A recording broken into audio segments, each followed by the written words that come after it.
dari Satuan Bangsa dan Politik Kota Administrasi Jakarta Pusat, Bapak Andi Dewan Esok, Ketua Subkelompok Kesda, Bapak Immanuel Manapa, kepada para narasumber dan hadirin para peserta yang berbahagia.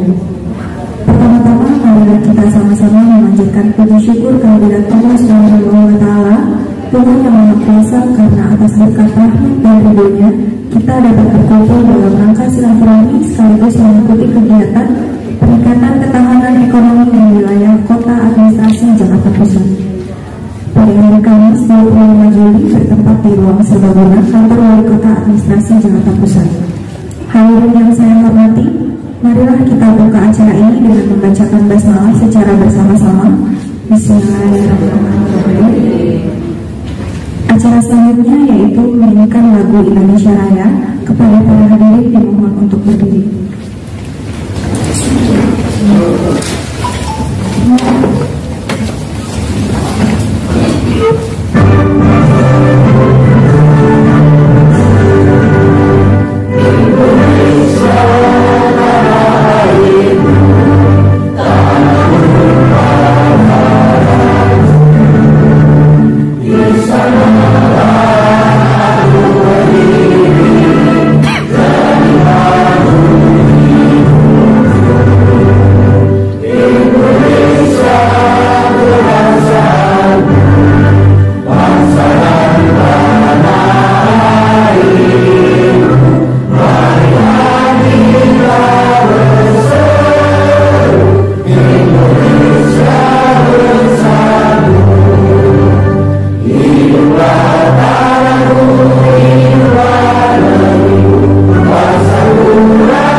Assalamualaikum warahmatullahi wabarakatuh. Selamat pagi dan salam sejahtera bagi kita semua. Yang terhormat Kepala Suku Badan Kesatuan Bangsa dan Politik Kota Administrasi Jakarta Pusat, Bapak Rahmat Hidayat. Dan narasumber yaitu pertama Bapak Arya Galih Aninitya dari Kementerian Pariwisata dan Ekonomi Kreatif Republik Indonesia. Yang kedua Dr. Wulan Furi MIKOM sebagai akademisi belum hadir.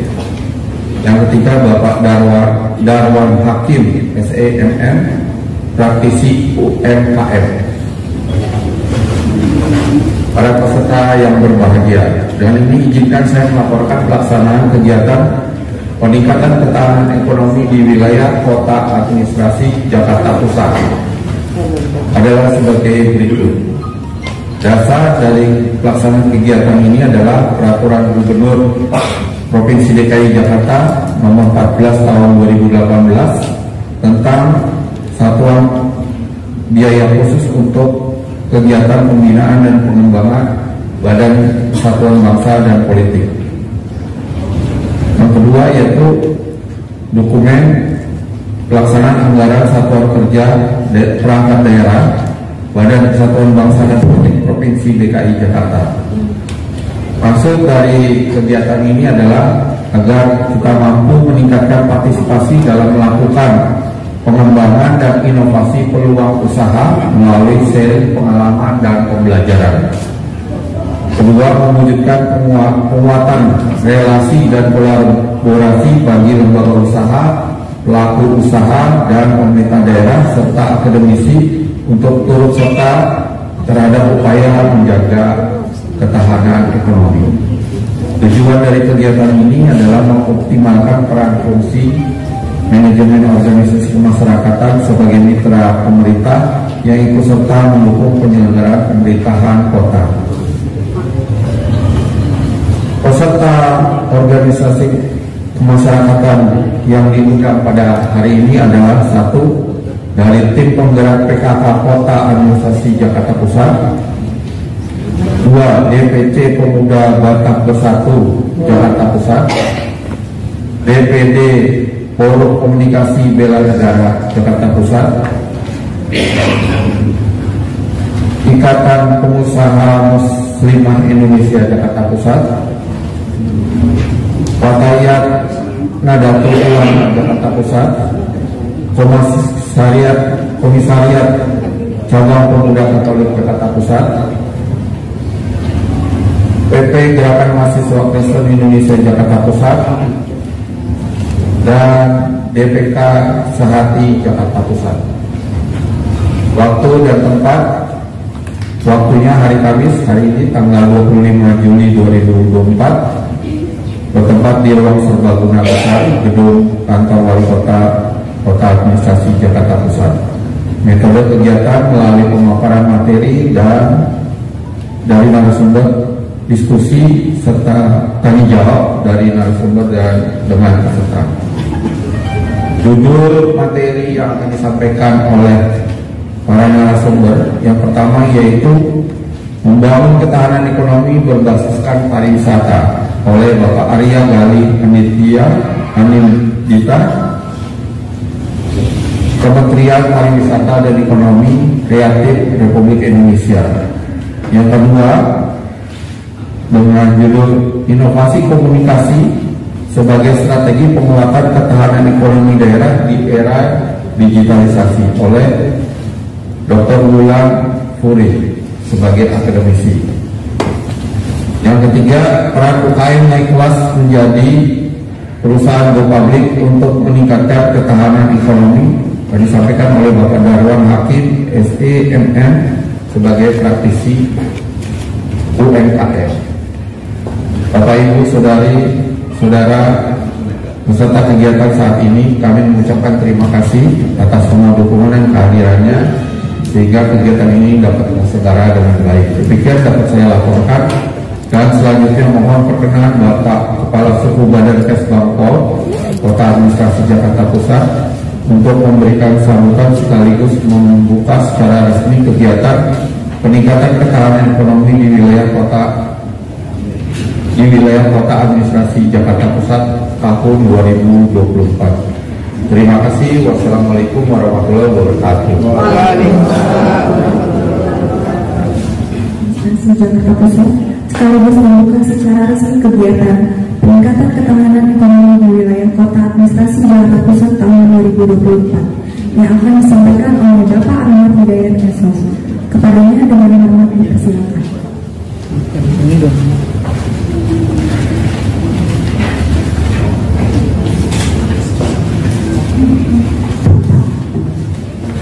Baik, bismillahirrahmanirrahim.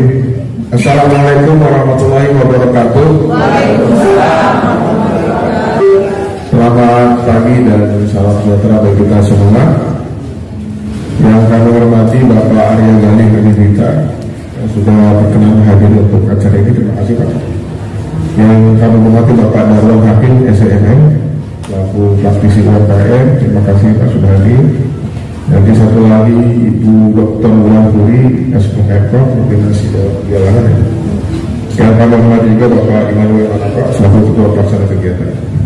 Dan yang kami hormati dan saya lagi Bapak Ibu sekalian peserta kegiatan peningkatan ketahanan ekonomi di wilayah Kota Administrasi Jakarta Pusat. Syukur alhamdulillah kita bisa berjumpa bertatap muka pada kegiatan pada pagi hari ini. Yang tadi sudah disampaikan oleh Pak Ketua Pelaksana Pak Immanuel Manapa bahwa ketahanan ekonomi adalah salah satu penting, elemen penting bagi warga Jakarta Pusat dalam rangka meningkatkan kesejahteraan dan meningkatkan kondusivitas kepada Jakarta Pusat. Kemarin itu kalau mungkin Bapak Ibu selancar di media sosial adalah hoax ya. Jadi ada hoax dari Kementerian Perdagangan akan melakukan sidak ke tempat-tempat perdagangan baik itu di Tanah Abang, ITC di Baka Putih dan yang lainnya, karena disinyalir banyaknya barang-barang ilegal yang diperjualbelikan di sana. Makanya banyak toko-toko yang tutup waktu itu di Tanah Abang, di ITC di Baka Putih dan di tempat lain. Padahal itu cuma hoax gitu. Nah ini juga merupakan hal yang sangat mempengaruhi terhadap ketahanan ekonomi kita. Ya, tadinya saudara-saudara kita yang mau jualan jadi takut bunga kretofonnya. Nah sedangkan ibu-ibu, terutama ibu PKK yang sering jalan-jalan ke Tanah Abang mau belanja baju, pakaian, gak bisa ditutup namanya. Jadi ini sangat penting sekali, makanya Bapak Ibu sekalian mungkin akan bertanya-tanya gitu, kenapa kok kesatuan bangsa pada Kesbang ini kok masuk ke ranah ekonomi?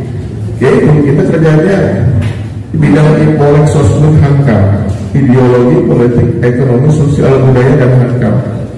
Kami ini menangani seluruhnya. Kalau teman-teman camat lurah di STPDN itu bilang kita ini kerja tampung tantra.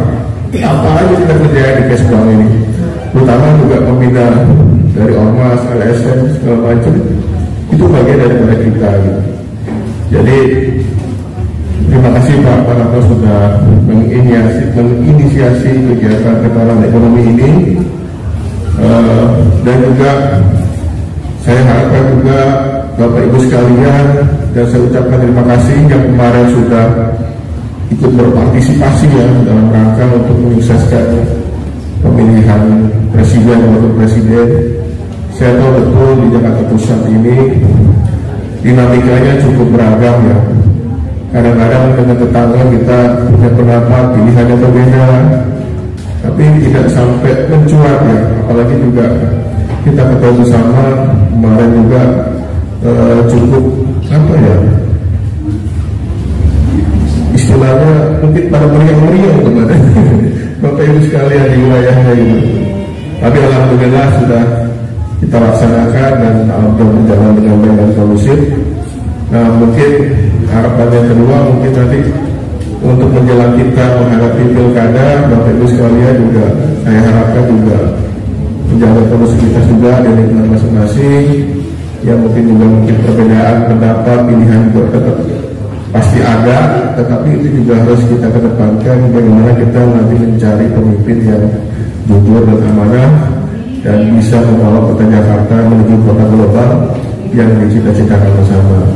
Jadi Bapak Ibu sekalian, kita ketahui bahwa ibu kita tidak lagi menjadi ibu kota setelah terbitnya Undang-Undang Nomor 2 Tahun 2024.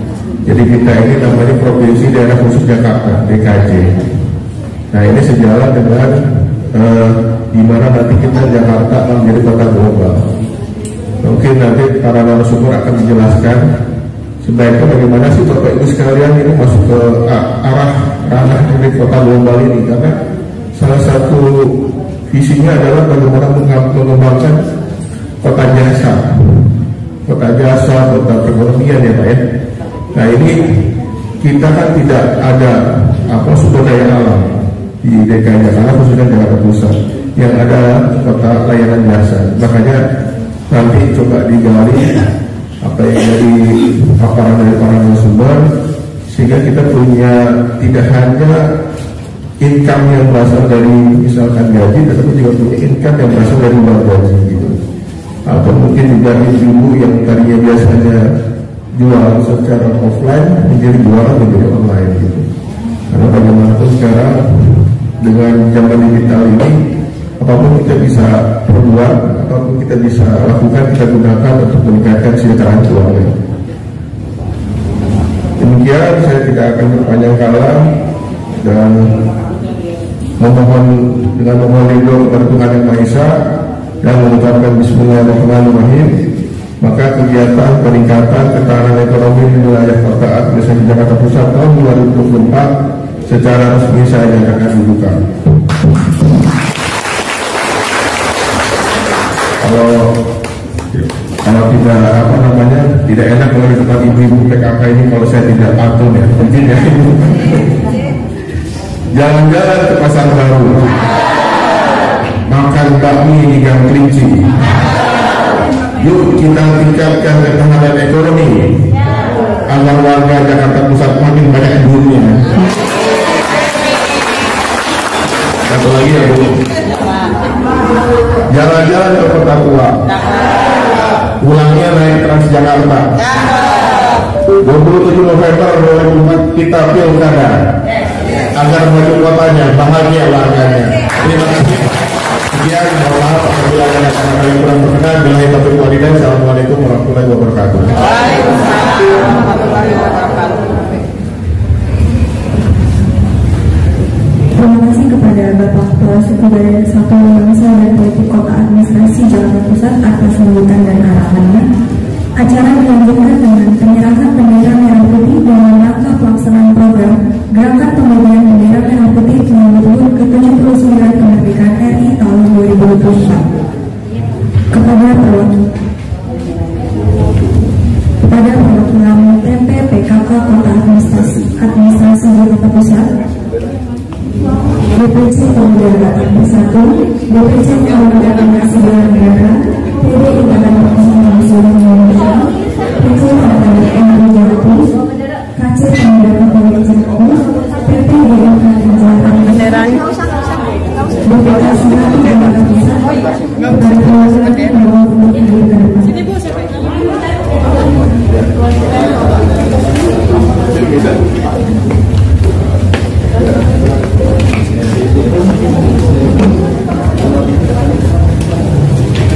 semua kepada Bapak Kepala Suku Daerah Satuan Bangsa dan Politik Kota Administrasi Jakarta Pusat untuk berkenan menyerahkan simbolis bendera merah putih.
Ya, ada di sini Bapak Ibu pakai bendera Pak? Iya, bendera diangkat. Ya. Yang lainnya bendera diangkat dulu.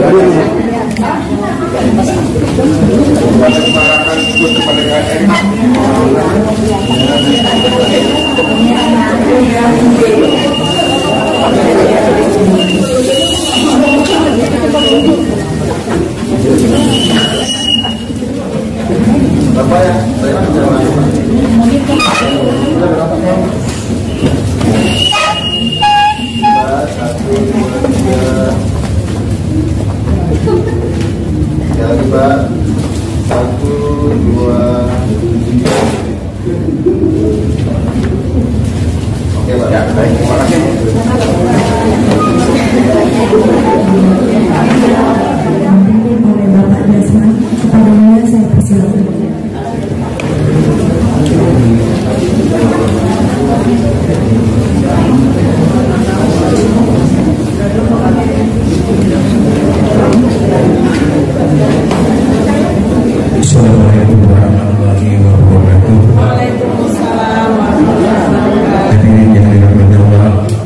marilah kita bersama-sama berdoa memohon ridho kepada Allah Subhanahu wa Ta'ala agar kegiatan ini mendapat rahmat dan hidayah dari Allah Subhanahu wa Ta'ala, dan semua kegiatan kita pada hari ini dicatat sebagai amal soleh kita semua.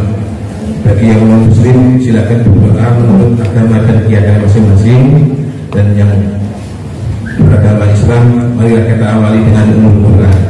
Ila hadratin Nabi Mustafa Rasulullah sallallahu alaihi wasallam. Al-Fatihah. A'udzu billahi minasyaitonir rajim. Bismillahirrahmanirrahim. Alhamdulillahirabbil alamin. Ar-Rahmanir Rahim. Maliki yaumiddin. Iyyaka na'budu wa iyyaka nasta'in. Ihdinas siratal mustaqim. Shiratal ladzina an'amta 'alaihim ghairil maghdubi 'alaihim waladdallin. Amin. Bismillahirrahmanirrahim. Alhamdulillahirabbil alamin. Hamdan syakirin, hamdan na'imin, hamdan yuafi ni'amahu wa yukafi majidah.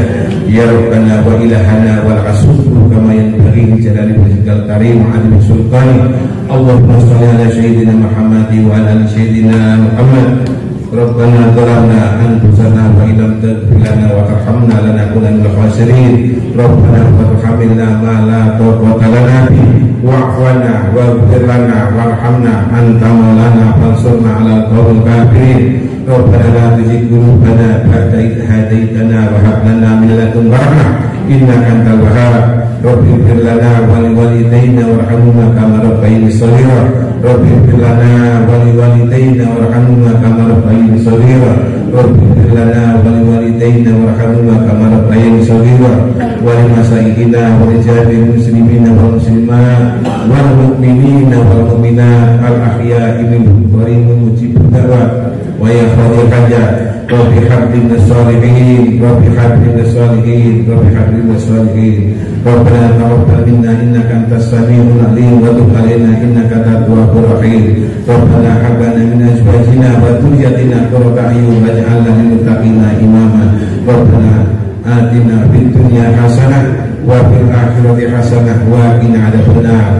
Subhana rabbika rabbil izzati amma yasifun. Wassalamu ala mursalin walhamdulillahi rabbil alamin.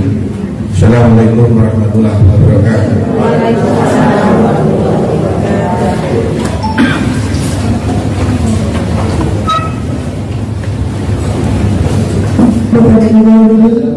Demikian acara pembukaan kegiatan peningkatan ketahanan ekonomi di wilayah Kota Administrasi Jakarta Pusat tahun 2022. Akhir kata, saya Afisa selaku MC pada hari ini. Mohon maaf apabila ada kesalahan. Mohon taufiq wal hidayah. Wassalamualaikum warahmatullahi wabarakatuh. Acara akan dilanjutkan dengan penyampaian materi dari para narasumber, dan untuk jalannya acara yang selanjutnya kami persilakan kepada moderator untuk memandu acaranya. Kepada Bapak Moderator saya persilakan.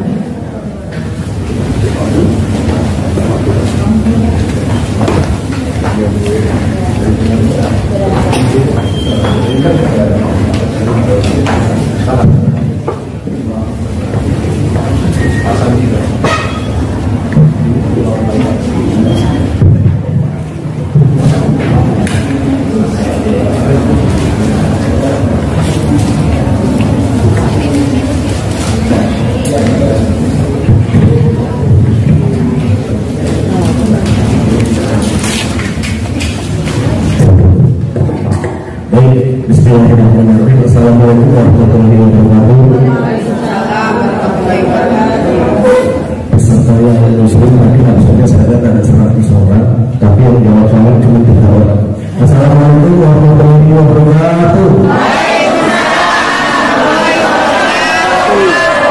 Insya Allah yang jawab salam saya kita semuanya masuk surga. Baik, Bapak Ibu teman-teman sekalian, peserta kegiatan peningkatan ketahanan ekonomi di tingkat wilayah Jakarta Pusat yang kami hormati dan kami cintai.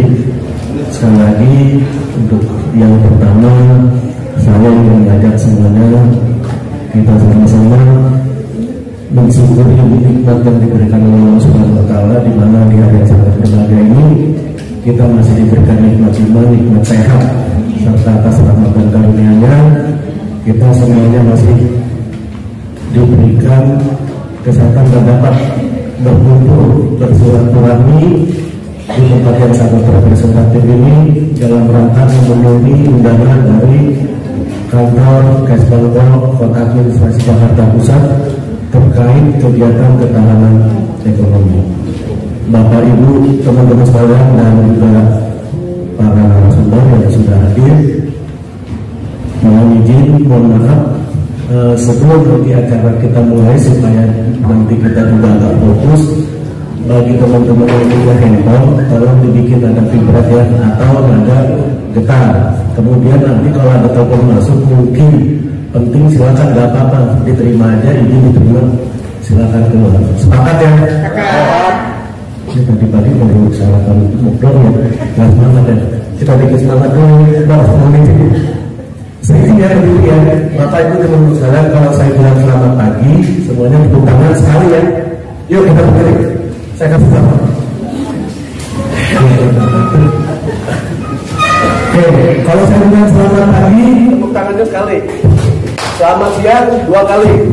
Selamat sore 3 kali. Selamat malam kosong. Paham ya? Kita ulang dulu. Selamat pagi. Selamat siang. Selamat malam. Kosong. Oke, ulangi lagi. Selamat pagi. Selamat sore. Selamat malam. Ya udah, kita baca dulu. Baik, terima kasih sekali. Silakan dulu. Alhamdulillah ya, sudah paripurna narasumber kita. Baik.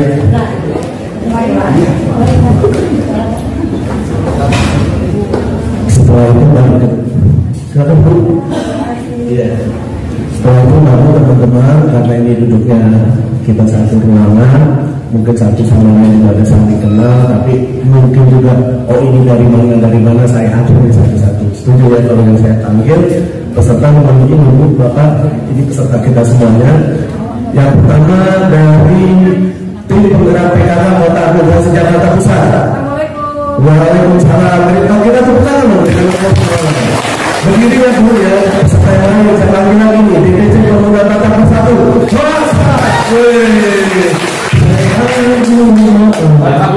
Mantap. Oke, yang ketiga DPD Forum Komunikasi Bela Negara.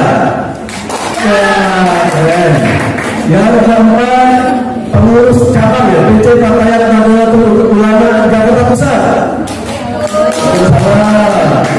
Yang keenam KC Pemuda Katolik Jakarta Pusat. Ya. Yang ketujuh pengurus PP Gerakan Mahasiswa Kristen Indonesia Jakarta Pusat.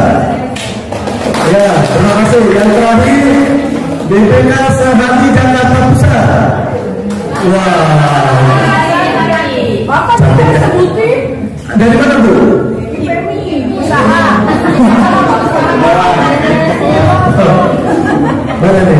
Pak Iqbal, ini ya saya mau dengar. Mungkin yang ketiganya kalau yang oh ya Allah, saya ampura. Ya Bu, jangan nonton saya ya. Ya, yang terakhir Ikatan Pengusaha Muslimah Indonesia. Waalaikumsalam. Tadinya ada lebih nggak? Baik teman-teman sekalian, kita sepakati kegiatan ini kita nggak usah terlalu apa, kita enjoy aja santai. Namun kami berharap apa yang disampaikan oleh narasumber ini benar-benar menjadi menjadi catatan kita. Tadi bisa dikatakan oleh Pak Kasuban, dan ke depan nanti setelah mengikuti kegiatan ini teman-teman menjadi salah satu keyword ya, salah satu penyampaian wasilah kepada lingkungan di keluarga, di lingkungan dan di organisasinya masing-masing. Baik, untuk mempersingkat waktu dan lihat buku pintar dulu nih. Yang pertama nanti mohon izin Pak Arya untuk menyampaikan materinya. Beliau dari Kementerian Pariwisata dan Ekonomi Kreatif Republik Indonesia. Insya Allah dia akan menjalankan materinya tentang peran masyarakat dalam menciptakan pariwisata. Kemudian yang kedua nanti Ibu yang di samping saya ini yang cantik Dr. Mular Huri, akademisi. Beliau nanti akan menyampaikan inovasi komunikasi sebagai strategi penguatan ekonomi ya Bu ya.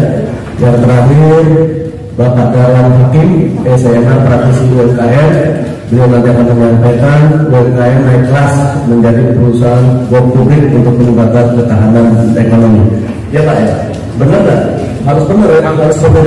Baik, Bapak Ibu teman-teman sekalian, kita sepakati mungkin kepada narasumber kita berikan waktu sekitar 20 atau 30 menit.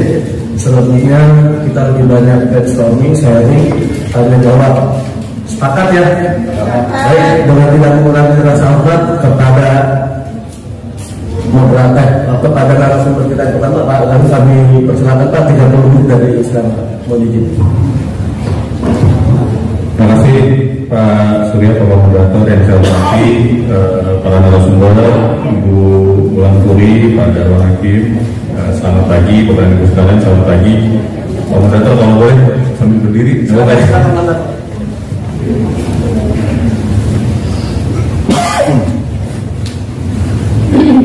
Baik, Bapak dan Ibu, sekali lagi selamat pagi. Perkenalkan, nama saya Arya, saya dari Kementerian Pariwisata dan Ekonomi Kreatif. Pak Moderator, Bapak Ibu sekalian, ini saya sebetulnya pertama kali nih bicara atau menyampaikan materi di depan teman-teman yang mungkin bukan dari pariwisata mungkin ya, gitu ya. Mudah-mudahan apa yang saya sampaikan mudah dipahami. Kalau terlalu cepat ditegur juga nggak apa-apa. Kemudian nanti kalau misalnya ada waktu buat kita ngobrol lebih lanjut, saya senang banget kalau bisa ngobrol lanjut. Silakan next slide. Oh, jadi judul yang mau saya sampaikan adalah membangun ketahanan ekonomi berbasis pariwisata. Next slide. Nah, nama saya sekali lagi Arya. Saya bekerja di Kemenparekraf ya. Menteri saya Pak Sandi dulu pernah jadi wagub di Jakarta sebentar. Sekarang beliau menjabat di Kementerian Pariwisata. Pimpinan tertinggi saya kerja udah mulai 2011 sampai sekarang. Saya sekolahnya pariwisata, Bapak Ibu sekalian ya. Jadi kalau Bapak Ibu sekalian tadi dari latar belakang yang macam-macam, mohon maaf saya memang justru pengen dengar kalau misalkan nanti Bapak dan Ibu sekalian bisa sampaikan beberapa hal yang mungkin bisa menarik untuk saya, karena memang saya belajarnya hanya pariwisata dari kuliah. Lanjut. Nah ini mungkin ya, karena pariwisata kan dunia senang-senang sebenarnya. Betul ya, itu dunia healing, dunia refreshing. Nah, ini ada beberapa gambar nih, ada beberapa gambar Bapak Ibu sekalian. Ini jenis-jenis aktivitas wisata. Ada yang sebelah kiri atas tuh makan, ada yang sebelahnya ada hutan, ya. Ada yang apa nih? Yoga, terus meditasi atau ini ya relaksasi sambil duduk gitu. Ada yang langsung ngobrol sama keluarga. Ada yang paling bawah tuh itu adalah apa ya? Diving, snorkeling ya. Ada yang touring juga sebelahnya. Touring sama kelompok atau sama teman-teman satu tongkrongan gitu. Ada yang nonton konser. Ada juga yang terakhir ini bikin batik. Nah kan mungkin bapak-bapak suka nih bikin. Kira-kira Bapak Ibu sekalian, kalau boleh saya tadi ada beberapa peserta dari kelompok yang berbeda. Boleh nggak masing-masing perwakilan satu? Tadi yang menerima bendera Bu, Pak. Saya tanya Bapak dan Ibu sekalian sukanya wisatanya kayak gimana sih dari Bapak dan Ibu? Bapak satu. Tadi perwakilan yang menerima bendera siapa Pak? Saya. Bapak suka jenis wisata kayak gimana nih Pak? Dari yang ada di sini ya? Iya. Saya sukanya laut seperti pas maupun ya? Oh di Medan katanya dalam awal ya padahal kan? Iya. Tapi suka snorkeling. Makasih Pak. Dari kelompok bela negara yang tadi terima bendera siapa? Bang. Ini ada pilihan wisata suka yang mana? Touring ya, motor-motoran. Biasa kemana? Oh ini barang ya? Ibu juga? Iya.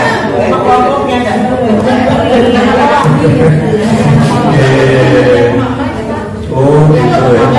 Iya motornya. Saya udah sakit tinggal dulu.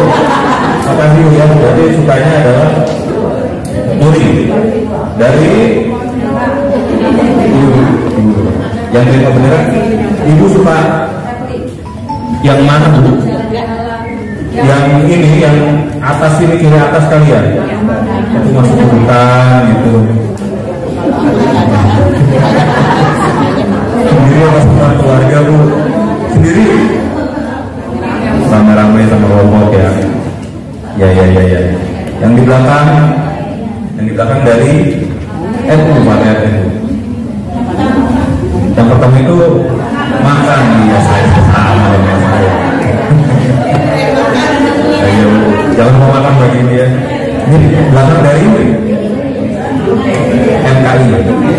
Oh, dari GMKI. GMKI, siapa tadi cuma bendera GMKI?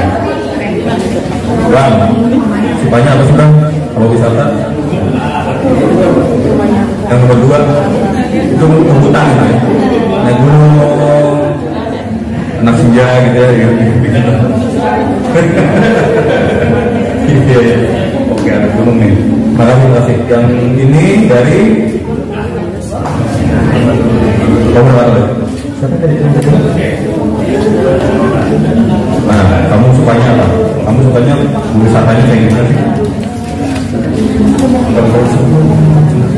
Jakarta banyak ini. Bagus. Terakhir nonton apa? Yang ada Pernah baca loh konser ya? Lagi sibuk kuliah kali. Makasih ya. Dari sahabat saya yang cuma berikan itu Pak Emak, Bapak sukanya wisata kayak gimana sih Pak? Oh ini sekarang nomor 4 di rumah sama keluarga sama tempat sakit tinggal ya Pak, benar Pak. Makasih Ibu yang tadi nggak disebut ini dari pengusaha Muslim Indonesia. Ini ya, ya saya tadi kasih. Ibu suka yang mana? Yang nomor 2 ya. Nomor 2 itu ke hutan, ke gunung sama kayak teman-teman dari GMKI tadi ya. Oke, sendirian atau yang hutan? Ya, yang makasih. Teman-teman sekalian, sebetulnya itu sangat mudah dipahami ya. Jadi kegiatan pariwisata adalah kegiatan yang seperti yang juga disebutkan. Ada yang suka snorkeling, ada yang sukanya ke gunung, ada yang nonton konser. Itu semua adalah jenis-jenis pariwisata. Kalau saya suka di rumah aja kalau punya di luar. Makan juga ya, makan. Kerja saya kalau ini jadinya nggak traveling. Tapi kita lanjut ya, kita lanjut ke slide selanjutnya. Ini adalah Bapak Ibu sekalian, sebetulnya pariwisata itu kalau diteorikan ada konsep mengisi waktu luang. Betul ya. Tadi kan Bapak Ibu sekalian nonton konser lah, terus ada yang ke hutan, ada yang itu kan sebetulnya bukan di waktu kerja. Yang di atas kan waktu kerja nih, kan bukan di waktu kerja ya, di waktu leisure, di waktu santai gitu. Kegiatan di waktu santai itu namanya sebetulnya rekreasi bu. Rekreasinya ada tulisan warna merah, recreation activity, namanya rekreasi ya.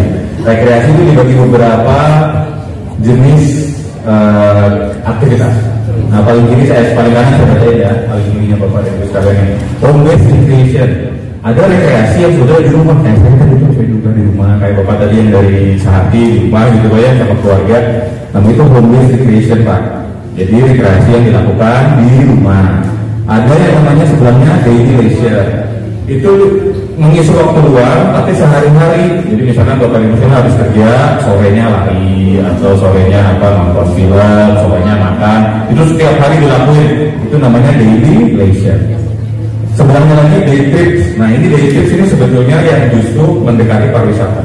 Jadi Bapak Ibu sekalian di waktu senggang keluar dari rumah.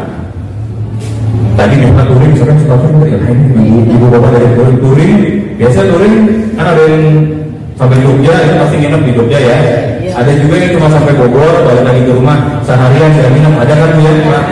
Itu namanya day trips bu kan. Nah yang terakhir ini baru turisme pariwisata. Bedanya adalah melakukan perjalanan dari rumah keluar rumah, menginap, terus baru pulang lagi. Nah itu baru masuk pariwisata teman-teman sekalian. Jadi kalau misalnya teman-teman bilang touring ke Jogja, menginap berapa hari, 2 malam, karena 3 hari 2 malam, itu udah masuk aktivitas pariwisata sebetulnya. Yang lain itu sebenarnya masuk ke kategori leisure atau home based vacation. Juga termasuk tadi yang anak-anak zaman sekarang nonton konser itu sebenarnya bagian dari rekreasi. Tetapi kan nggak menginap ya, kecuali dari luar kota konsernya di Bali itu mungkin. Ini sedikit gambaran tentang pariwisata. Kemudian lanjut. Ini juga sebenarnya sangat mudah dipahami Bapak-Ibu sekalian. Kalau Bapak-Ibu sekalian melakukan kegiatan perjalanan atau berwisata, pasti pergi dari tempat tinggal atau rumah ke tempat wisata yang dituju gitu ya. Misalnya tadi ada yang suka makan-makan, ini siapa sih yang suka kulineran? Nah ibu kulineran, itu kan berangkat dari sini ya Bu, mohon maaf. Berangkat dari rumah, berpindah ke tempat wisatanya rumah makan.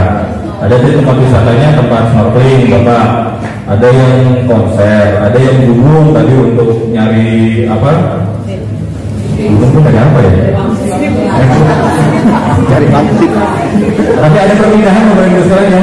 Berpindah dari rumah ke tempat wisata. Nanti balik lagi karena wisata kan pasti balik lagi ke rumah gitu ya. Nah ini yang nanti saya akan menggunakan banyak istilah namanya destinasi atau atraksi wisata. Itu adalah tempat wisata. Jadi nanti kalau istilah selanjutnya saya ada menyampaikan kata-kata atraksi wisata, destinasi wisata. Itu adalah tempat yang Bapak dan Ibu tuju di luar rumah, gitu ya. Jadi ini gambarannya sangat sederhana. Kalau wisata itu berarti Bapak dan Ibu keluar dari rumah menuju destinasi atau atraksi wisata, kemudian nanti return balik lagi ke rumah, gitu ya. Efek selanjutnya. Nah ini kenapa pariwisata penting Bu Pak? Karena ternyata pariwisata itu jumlah wisatawannya dari tahun ke tahun meningkat. Jadi kalau Bapak dan Ibu sekalian lihat berita atau sempat lihat laporan-laporan di negara, pendapatan salah satu penyumbang ekonomi terbesar buat Indonesia itu dari sektor pariwisata. Jadi sektor pariwisata. Namun negara kita kan kaya sekali ya, tempatnya bagus-bagus, alamnya bagus, budaya bagus. Pariwisata adalah salah satu penyumbang ekonomi terbesar di Indonesia karena jumlah wisatawan tiap tahun meningkat. Kemudian ini ada nomor 2, devisa yang dihasilkan sekian miliar US dollar tahun 2018. Nah ini penting, dari sektor pariwisata ini menyerap tenaga kerja hingga 22,89 juta tahun 2022. Jadi banyak sekali orang yang terbantu karena sektor pariwisata. Dan nanti kita lakukan dalam studi. Kemudian ada juga peluang investasi dan pemerataan pembangunan. Lanjut aja. Nah ini mungkin sedikit informasi buat Bapak Ibu sekalian sebelum saya masuk kepada apa yang mungkin bisa kita lakukan bersama di dunia pariwisata ya. Siapa aja sih yang diuntungkan oleh pariwisata? Nah, ternyata pariwisata itu punya 3 dampak. Dampak langsung, dampak tidak langsung, sama dampak ikutan. Bayangin Bapak Ibu sekalian tadi melakukan wisata sesuai preferensi masing-masing ya. Ada yang suka konser, ada yang suka makan, ada yang suka touring, ada yang suka snorkeling. Coba bayangkan ketika Bapak Ibu sekalian keluar dari rumah. Biasanya kalau tempatnya jauh, sewa mobil ke bandara ya. Misalnya pakai pesawat nih, kita mau jalan kemana ya? Pakai kendaraan umum atau pakai kendaraan umum, pakai kereta ke bandara sampai ke bandara. Di bandara kita pakai pesawat ke Jogja, misalnya atau ke Solo gitu ya. Solo, terus habis itu menginap di Solo. Di Solo pasti nggak kemana-mana nih. Pergi ke tempat wisata, ke keraton, ada di sana tuh Solo tuh ada apa aja sih? Patung Sunanan, ada Mangkunegaran, ada ya perbatasan Jogja itu ketemu sama Prambanan nanti gitu ya. Terus nanti balik lagi ke rumah. Ada dampak langsung ya. Jadi ada orang-orang yang kita membayar uang kita langsung diterima oleh mereka. Ini contohnya nih. Hotel kita bayar langsung ya hotel. Ya. Restoran kita makan. Ya juga. Daya tarik wisata itu tadi ya, destinasi atau atraksi wisata. Kita mau masuk ke keraton, mau masuk ke air terjun, mau masuk ke gunung, bayar tiket. Perusahaan penerbangan dan pesawat kita pasti bayar. Perusahaan angkutan, Grab, Gojek yang kita pakai itu juga kita bayar. Guide, kalau kita butuh guide wisata ditemenin sama orang lokal itu juga kita bayar. Dan seterusnya. Jadi ada dampak langsung, ada dampak tidak langsung. Jadi yang Bapak dan Ibu bayarkan ke hotel, hotel membayar untuk karyawan hotel, bayar gaji karyawan, gitu ya. Kemudian kalau Ibu Bapak pakai Grab, Grabnya dapat untung, drivernya dapat untung juga ini super angkutan umum, dan seterusnya.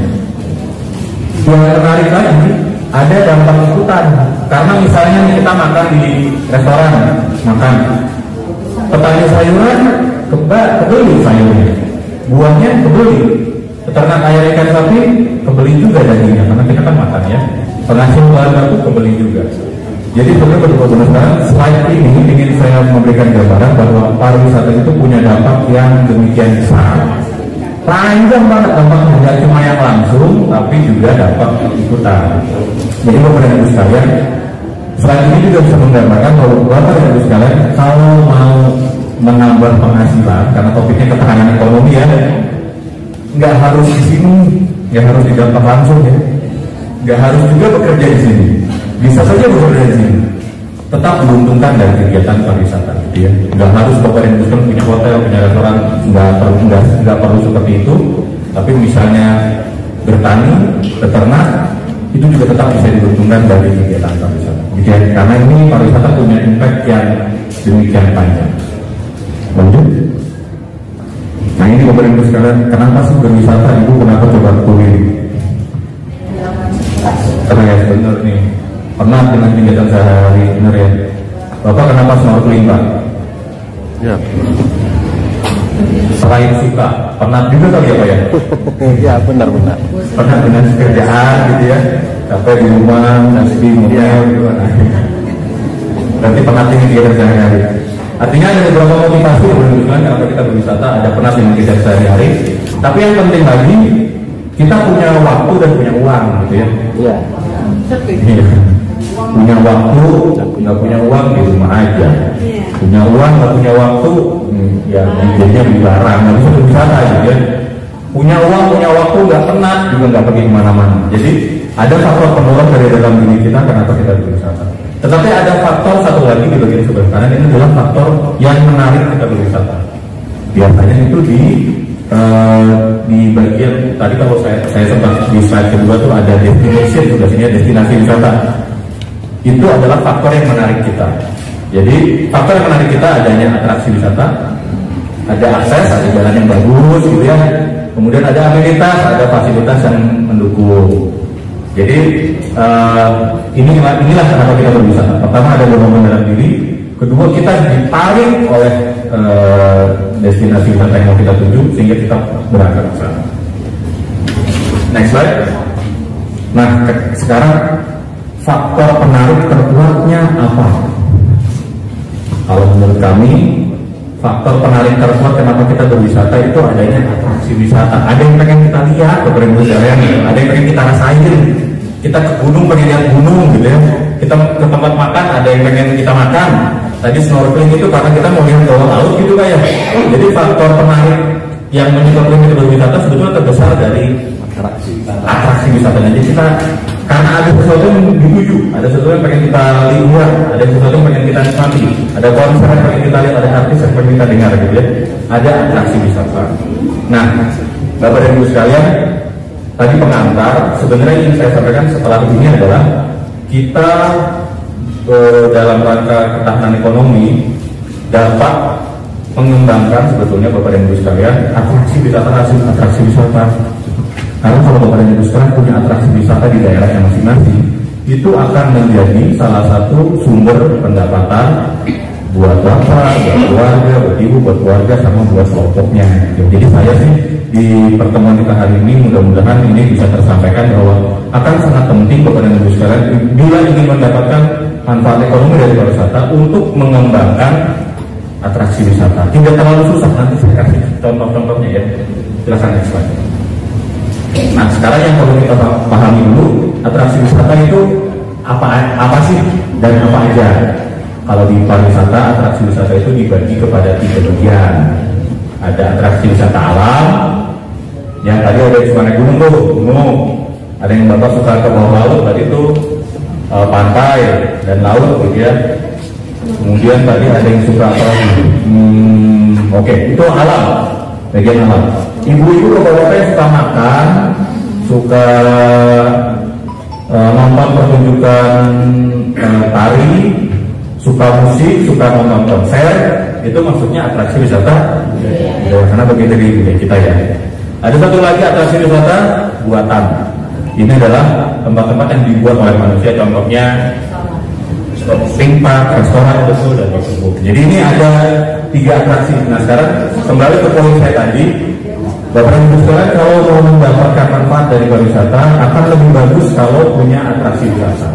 Nah tinggal pilih Bapak Ibu sekalian mengembangin atraksi wisata alam, mau atraksi wisata budaya, atau mau atraksi wisata buatan. Yang pilih ya. Nanti saya kasih contohnya, silakan.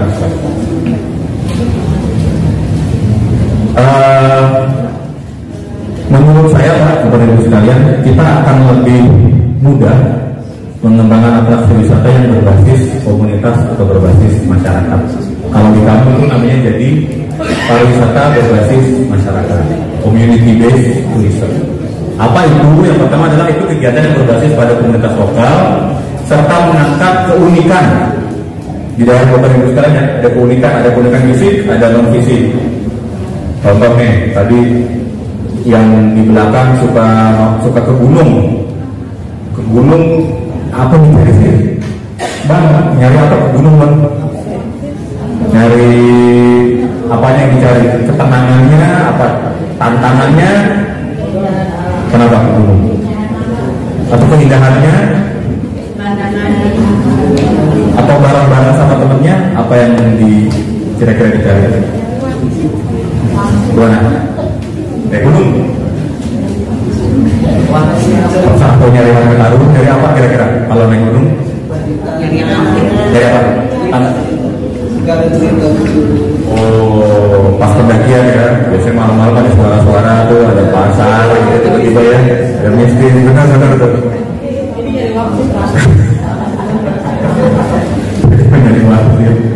Itu adalah contoh dari keunikan non fisik. Ada cerita-cerita juga yang didapat selama melakukan ini, atau foto-foto betul.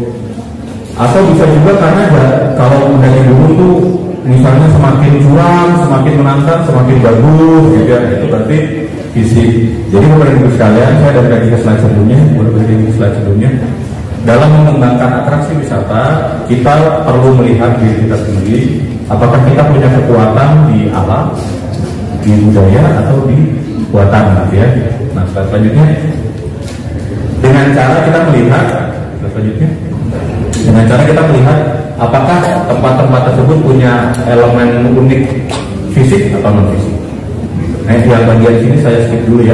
Ini saya langsung masuk ke beberapa contoh yang mudah-mudahan ini saya berharap sekali mudah-mudahan bisa menjadi inspirasi buat Bapak Ibu sekalian untuk mengembangkan atraksi wisata di tempat ini.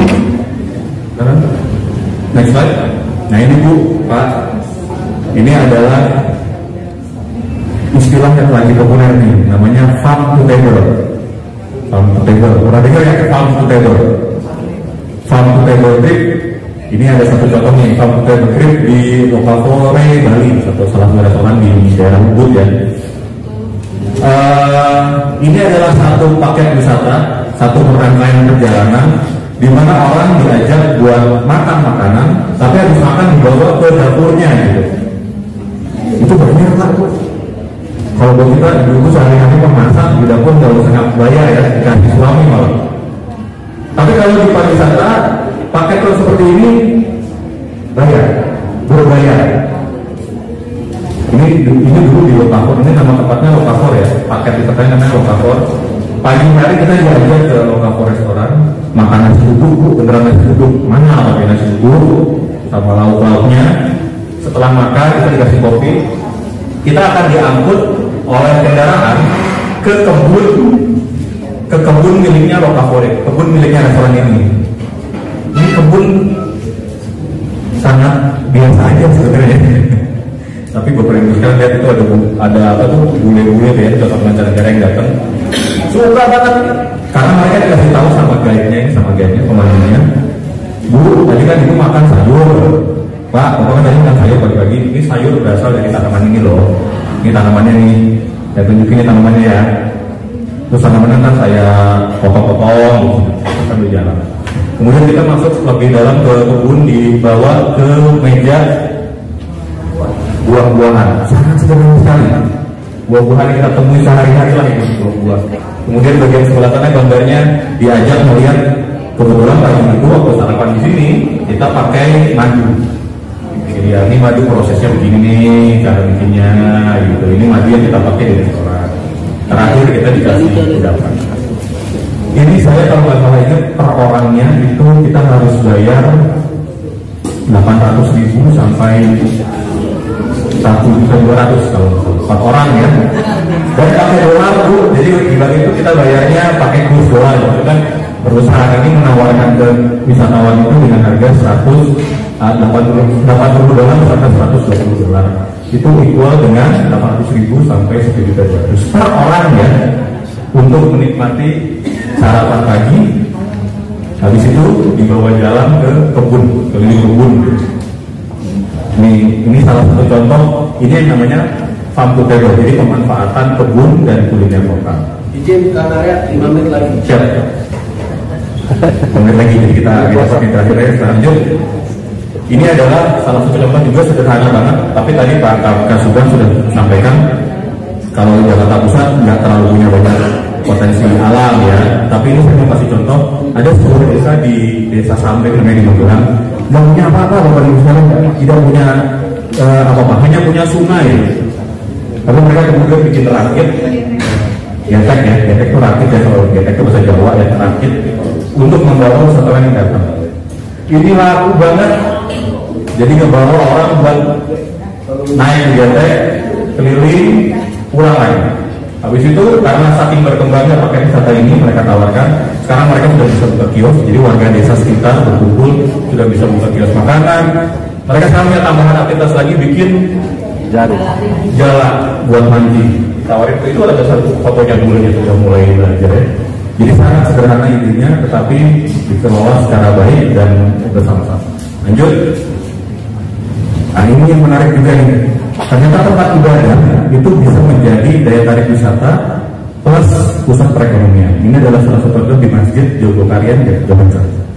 Kalau Bapak dan Booster pernah ke sana, tiap Sabtu Minggu mereka punya pasar rakyat, di mana ramai sekali orang datang berburu makanan, berburu oleh-oleh, alat-alat sholat dan sebagainya, menjadikan Jogokarian sangat populer. Jadi event tempat wisata, tempat ibadah tanpa menghilangkan kesakralannya dan niatnya untuk beribadah bisa menjadi tempat wisata dan pusat ekonomi. Lanjut.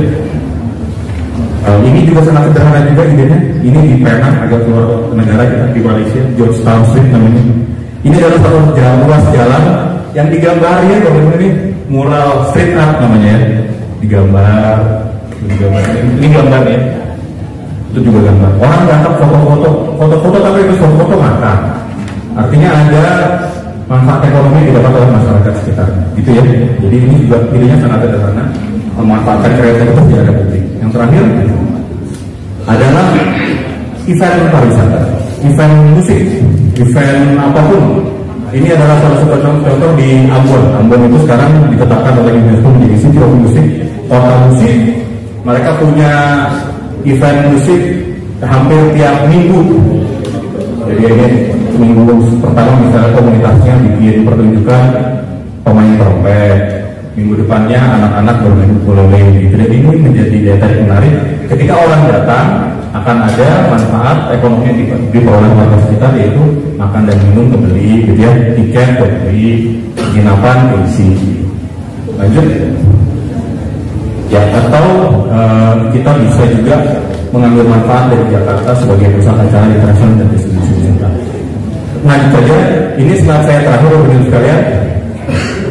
Apabila Bapak Ibu sekalian merasa bahwa atraksi-atraksi yang saya akan kasih contoh itu menarik dan Bapak Ibu sekalian ingin mengembangkannya buat Bapak Ibu sekalian, tidak usah merasa sendiri karena zaman sekarang kan zamannya kolaborasi ya, zaman kolaborasi, jadi tidak usah merasa sendiri, bisa bergandengan dengan akademisi untuk menggagas konsepnya, membantu bikin konsepnya, bekerja sama dengan pemerintah daerah untuk membantu perizinan, masalah pendanaan dan sebagainya. Jadi ini tidak usah merasa sendiri. Selain terakhir saya beneran setelah terakhir nih, ini adalah salah satu contoh ini adalah salah satu contoh yang ingin saya tunjukkan bagaimana semua orang bisa terlibat dalam pariwisata. Ini saya ketemu satu guide wisata ke dalam hutan dan pariwisata.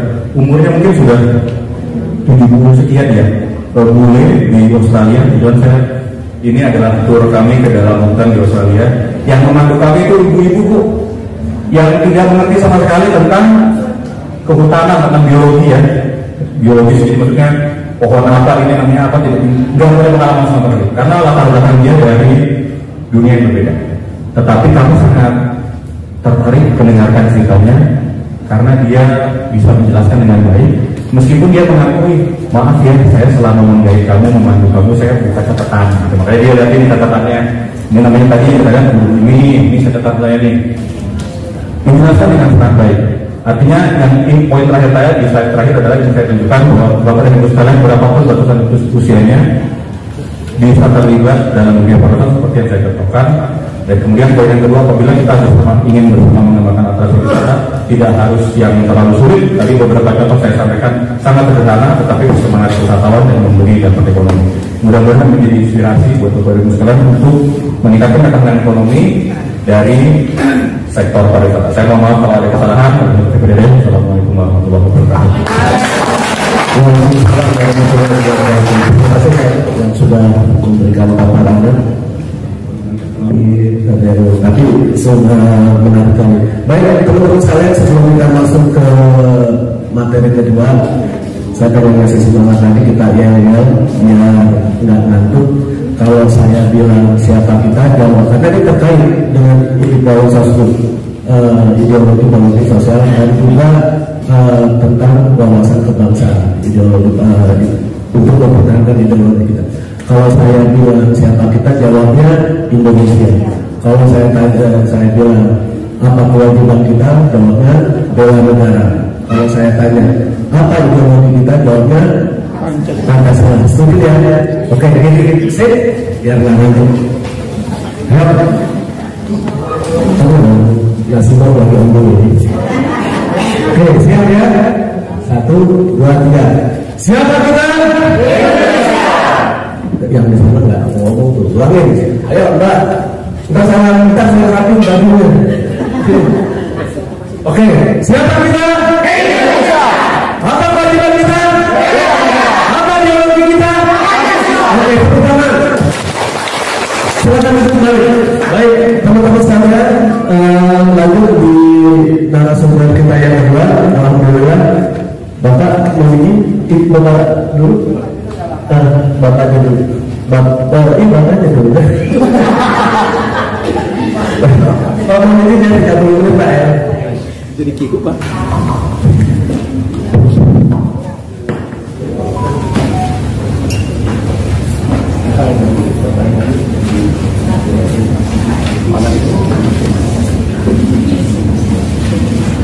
Terima kasih Bapak Ibu. Perkenalkan nama saya Karena Makin, mantan Ustaz bangsawan. Bangsa Jawa. Di sini ada yang veteran, ada yang pengusaha, ada yang pedagang, ada yang bangsawan. Jadi bangsawan itu bangsa karyawan. Nah, lalu saya dulu mantan bangsawan, sekarang mencoba menjadi entrepreneur. Karena semua orang itu entrepreneur. Dari sejarahnya sampai meninggal entrepreneur. Minimal setelah pensiun. Yang saya dalam hati Bapak Ibu, ini kita diskusi sharing Bapak Ibu ya. Bagaimana menjaga ketahanan ekonomi. Bapak Ibu dokternya sehat? Enggak. Kalau dokter sehat, bagaimana bertahan ekonomi? Berarti kan dokter belum sehat, biar ekonomi sehat. Ya sehat dompet, sehat pikiran, sehat fisik. Semua harus sehat. Berarti dompet harus sehat. UMKM, usaha mikro, usaha kecil, usaha menengah, terakhir IBK, terbuka, go public di Bursa Efek atau IPO, Initial Public Offering. Itu 0,0% jumlahnya. UMKM. Jadi sekarangnya yang paling kecil banget tuh asal-asal jual aja dia. Kalau jual waktu kan di kota kita beli jual asal-asal rokok. UMKM mikro. Naik kelas menjadi kecil, menjadi menengah, menjadi global beli. Sedikit global beli, sedikit banget. Kalau kita provinsi Indonesia dari Aceh ada kewenangan. Dari mana ada kewenangan? Dari mana ada siapa itu? Nah, kan? Medan. Dari Bengkulu ada? Dari Lampung ada Pak Erick Thohir. Medan ada? Erick Tanjung. Iya kan? Dulu Dede. Nah, dulu Dede Pak Dede. Bukan orang kaya itu apa itu? Kita harus cari orang kaya banyak-banyak supaya jangan mantuk minta terus. Jadi UMKM, usaha kerja keras. Kalau nggak kerja siapa aja? Ya kan? Terus UMKM usaha mana? Rumah ini. Apa itu? Usaha. Usaha mana? Rumah mana di bahasa Jawa Barat? Nah ini saya diskusi karena entrepreneur itu fleksibel sekali, nggak ada kaku. Bukan bangsawan, bukan suara keluarga. Kalau saya itu bukan saudara di tangan, wajar di sini salah nggak? Apa itu? Kalau risiko jatuh, nanti saya orang mengalami risiko jatuh, tapi lebih cepat. Nggak salah kan? Ya. Asal dalam keluarga jangan. Ya, UMKM usaha mikro, kecil dan kita mulai keraskan dia Bapak Ibu. Bagaimana itu jangan di situ ada gerak-gerak tinggal gerak terus. Next, saya kan. Nah, Bapak Ibu ekonomi Jakarta itu tahan nggak? Enggak. Siapa bilang? Tapi kan Jakarta terkuat ekonomi Indonesia. Terkuat. Kita lihat ya. Kalau ekonomi tidak tahan, pajak turun. Kalau pajak turun, APBD turun. Warganya pulang di bawah pasti investasikan. Jadi harus ada jiwa entrepreneur supaya UMKM itu naik kelas. Jadi tidak terus gitu ya. Jualan nasi uduk terus di situ aja. Nah, kita lihat gejala disrupsi Jakarta ini mungkin istilahnya kalau dulu Bapak Ibu yang disrupsi itu artinya ini suatu inovasi baru menyebabkan inovasi lama absurd. Lemah. Dulu itu Bapak Ibu kenapa kan? Kenapa kan? Apa yang ketinggalan? Teknologi apanya? Semua komunikasi bagus komunikasinya. BlackBerry kan? BlackBerry nggak bisa main. Nah, jadi di sini bukan biaya apa? Dia di Android itu, di Apple itu semua aplikasi ditanggung, ya kan? Jadi itu disrupsi namanya. Kenapa Bapak Ibu tidak pergi ke kantor pos sekarang? Karena sudah ada jasa layanan. Nah itu namanya disrupsi. Kenapa Ibu Bapak Ibu nggak naik dulu? Ada grade. Terus kenapa itu bisa ganyan, terdeteksi, diadeteksi? Kenapa Bang? Itu namanya disrupsi. Kita bahas satu-satu. Biar kita tahu Jakarta ini semakin kuatkah ekonominya atau tidak? Belum. Kita lihat ya. Coba lihat. Sepinya tutup beberapa cabang mall seperti ini dulu. Tuh. Seribu, Pasraya, Bungulu, Berlinya, masih buka. Tapi apa? Benar semua pun belum. Ini udah ada di sekolah masing-masing. Itu namanya aplikasi. Banyak pilihan kan? Banyak online kan? Tapi itu bukan online jawabannya, tapi disrupsi. Terdisrupsi, disruption. Bukan daya beli. Kalau kita bilang daya beli, orang naik taksi semua kan, naik Google, naik Gokar. Bukan daya belinya Bapak Ibu di sini. orang shifting pindah dari Persinteksi, dari Luber, dari Gania, dari Tian, dari Kosti, pindah ke Gaya. Itu namanya shifting, namanya disrupsi. Bapak Ibu kalau ke rumah perhatikan, Bapak Ibu terdisrupsi, tershifting, ya. Nah, belum malu capek-capek dibangun dari awal sampai sekarang udah betul-betul capek. Ternyata harus menjadi kenyataan harus betul. Innalillahi, ya. Sayang. Makanya harus dibangun jiwa entrepreneurship-nya, harus dibangun supaya trainer, mak-mak trainer, hijab trainer, santri trainer, apalagi dosen trainer, kampus trainer, semua harus beratmosfer entrepreneur, PKK trainer. Nah sekarang ini program yang sekarang adalah Jakarta Entrepreneur paling terbaik, bukan karena itu menjadi kaya. Ibu-ibu ada nggak maksud Jakarta Entrepreneur? Ada siapa? Nah, satu, ada lagi? Atau alhamdulillah masuk. Terus ada yang tahu Jakarta Entrepreneur? Ada yang tahu? Itu program terbanyak di Indonesia, Pak. Pesertanya sudah 380.000 se-Jakarta dalam 4 tahun 5 tahun. Kalau PKK nggak tahu Jakarta Entrepreneur atau Entrepreneur, ada itu. Ada itu. Ini Entrepreneur. Jakarta Entrepreneur. Nanti bulan kita bisa menjelaskan entrepreneur yang di posisi bagaimana perguruan tinggi itu harus mencetak entrepreneur. Kemudian itu ini bukan karena online dia tumbuh, bukan kan?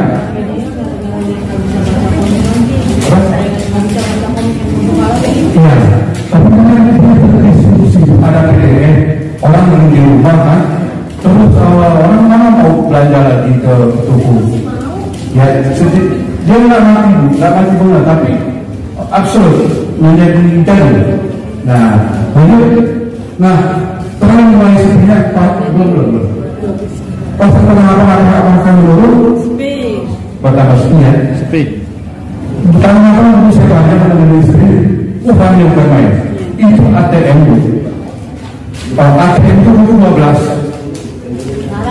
Sekarang ada 2 ya? 2. Di mandi di sisi kiri, ya. Di sisi kanan. Apa itu kalau pasang perhatiin gitu deh. Jangan hanya pasang doang. Dulu kuliner di lantai 11 ya? Lantai 8. Ya? Sekarang sepi. Terus pertanyaannya, apakah orang sekarang nggak pakai uang atau itu sepi? Orang nggak pakai uang, pakai apa? Ada yang sepi. Itu artinya shifting, bergeser bu, bergeser ke HP. Jelas ya? Terus tanggapan semakin sepi. Terus kalau yang ibu atau orang apakah nggak beli pakaian?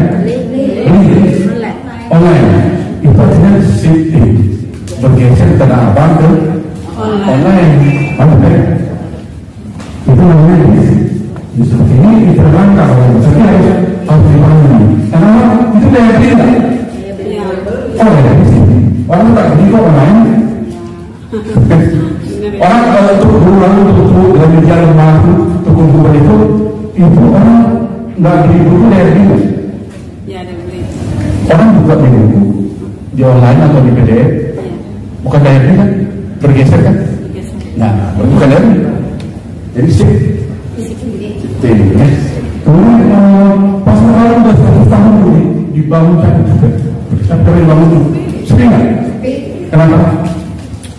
Sih, bergeser dari pasar baru ke online. Jadi orang nggak percaya ke pasar baru kalau ada parkir, ormas kan? Medan parkir, terus ada risiko barang hilang. Apa yang saya baru? Saya buka HP, saya beli ke pegangan. Selesai?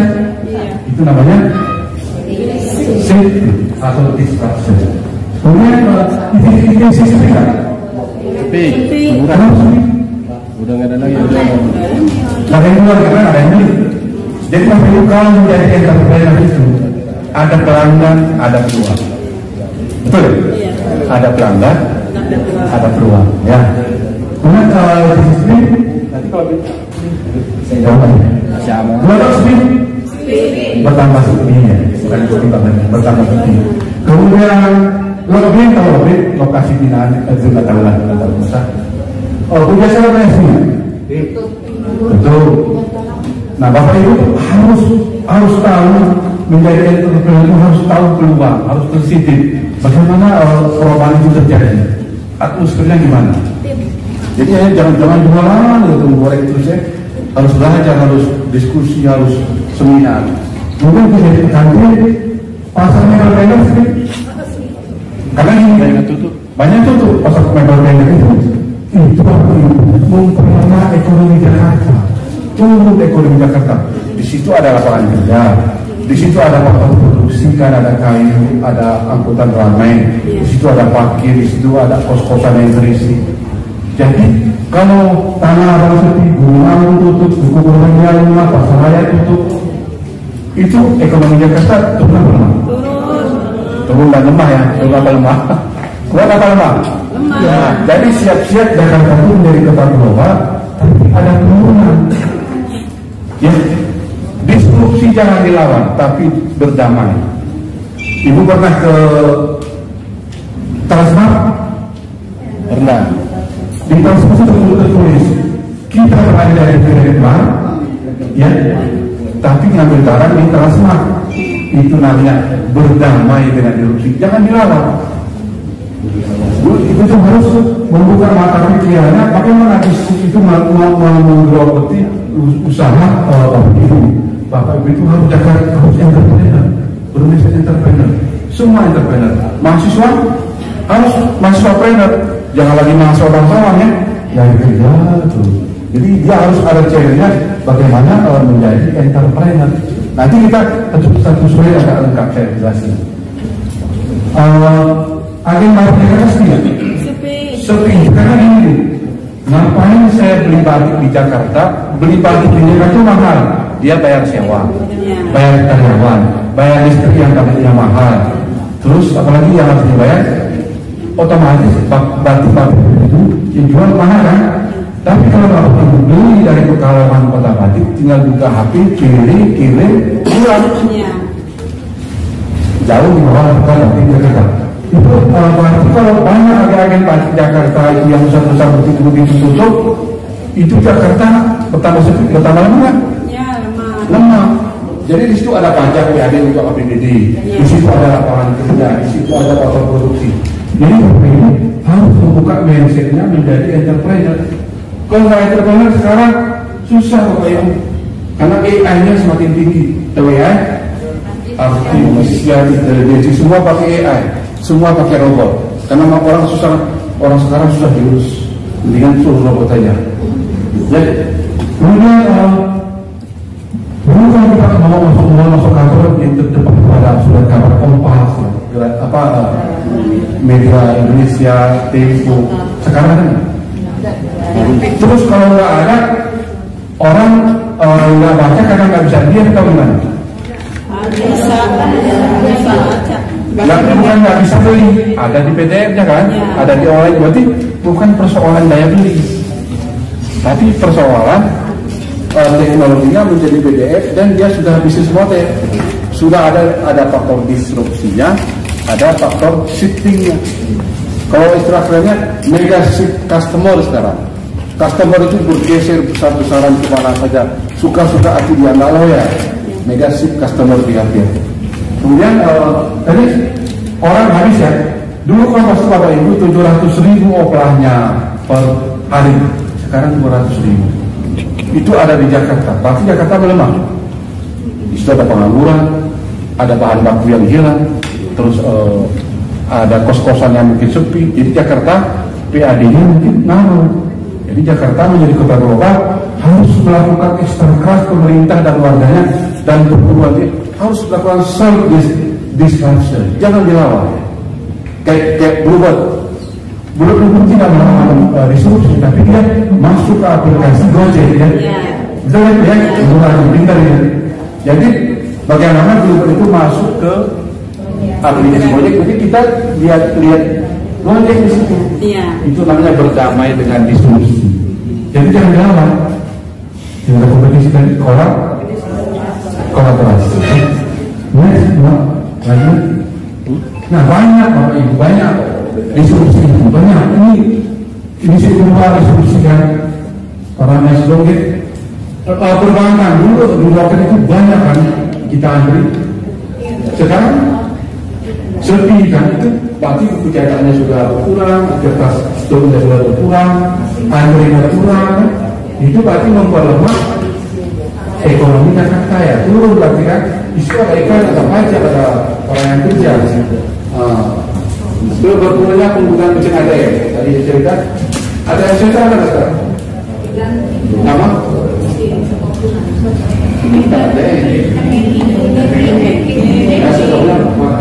Itu berkurang nggak? Berkurang. Ya. Itu karena disrupsi Bapak Ibu. Kemudian pintu tol cashless sudah pakai kartu ya. Itu kan pengangguran ke pintu. Iya. Terus kertasnya kurang nggak? Iya. Ya. Itu berarti memperlemah ekonomi Jakarta, turun ya. Nah, jadi di situ Bapak Ibu kasusnya Bapak Ibu itu harus anak-anak, istri, suami itu membentuk atmosfer penersip di rumah tangga supaya jadi entrepreneur, jangan jadi orang kayak saya, bangsa karyawan. Nah ini kayak paperless tiket di Access Wadah itu sekarang gara-gara dia membunuh dirinya Bapak Ibu. Ya karena gini, orang betul-betul ke Access Wadah dulu, dia ngukur saya sampai nanti saya masuk, saya nonton, saya pulang, betul. Tapi karena online tiket itu harusnya dia tidak di kantin, parkir kalau makan di kantin, langsung baru panggilan nonton, baru pulang. Yang berpulang, sedang saya kasih berpulang, nanti sepi, ya terdisrupsi. Ya, dunia kalau hilangnya kebetulan itu ini kan, Kopaja, Mikrolek, sepi, Jakarta tidak lagi kopi. Banyak kasus ya. Ada 30 kasus korupsi yang mungkin memperlemah Jakarta. Jadi Jakarta itu kayak ekonomi dolar. Kalau ekonomi dolar, tengahnya kalau yang daya Bekasi Tangerang. Nah, taksi Jakarta perusahaan telah mati atau bangkrut, sayang ya. Padahal itu kejayaan ekonomi, skala ekonomi itu mengecil, atau bahasa kerennya ekonomi skill itu turun. Kalau dibandingkan Bengkulu mungkin bisa kita ini karena kita lemah, tapi mungkin ada yang lain, ya. Tapi kita tidak tahu. Semakin mengecil aktivitasnya. Jadi skala ekonomi Jakarta atau ekonomi skill itu menurun. Setahu kita lihat. Lanjut Pak. Nah, isu-isu berdampak kepada penerimaan pendapatan di Jakarta. Di sisi lain meningkat, tapi di sisi lain juga menurun. Ada yang meningkat nggak kira-kira ekonomi Jakarta itu selama disrupsi? Turun ya. Nah, jadi harus pada Bapak Ibu warga Jakarta, ibu kotanya pindah, banyak yang harusnya dikeluarin, tapi ekonominya turun. Jadi ekonomi donat. Bolong Jakarta itu bolong, yang jaya. Ada dengar sosmed sekarang kota nomor 2 dan mengalahkan Medan sama Surabaya. Surabaya kalah, Medan kalah, Bandung kalah. Apa? Sama siapa? Sama Bekasi Pak. Bapak itu belum menunjuk orang Bekasi kota nomor 2. Karena Medan udah kalah, Surabaya udah kalah. Apalagi yang lain, Bandung nggak ada apa-apanya. Sama Depok juga kalah. Dengan diperlukan upaya disrupsikan dalam aktivitas sisi ketahanan ekonomi jalan. Jadi Bapak Ibu, kalau Bapak Ibu itu kira-kira ekonomi rumah tangganya, ekonomi di kampungnya itu terdampak nggak dengan disrupsi? Kalau terdampak, lakukan self-direction, berdamai supaya tidak kita tetap eksis kayak tadi. Bluebird aplikasinya masuk di Grab, Gojek. Tapi Transmart Heru Tanjung Transmartnya masuk di aplikasi Grabmart. Jadi kalau orang mau belajar di Transmart atau Kirpop, tinggal lihat aplikasi Grabmartnya, beli di Grab Mart ngambil barang di Transmart, itu namanya kolaborasi. Sekarang nggak bisa kita Nokia itu mampu karena menjadi seluruh organisasi dan sendirinya aja. Jadi kita sekarang harus berkolaborasi. Kalau nggak itu nggak semua. Kalau naik semua dari KSI, jadi harus ada sesuatu yang berbeda. Nah, ini yang Bapak Ibu, kondisi kita coba lihat. Ini saya ambil dari utang Amen. Coba lihat, ada 56 juta UMKM ratusan Indonesia. Itu mikro yang paling bawah itu 55 juta. Ya, kecil banget. Kemudian usaha kecilnya 650 sampai 1 juta. Kemudian usaha menengah 40 juta. Kemudian TPK atau yang masuk ke cuma 4.800 usaha. Jadi sekali karena apa?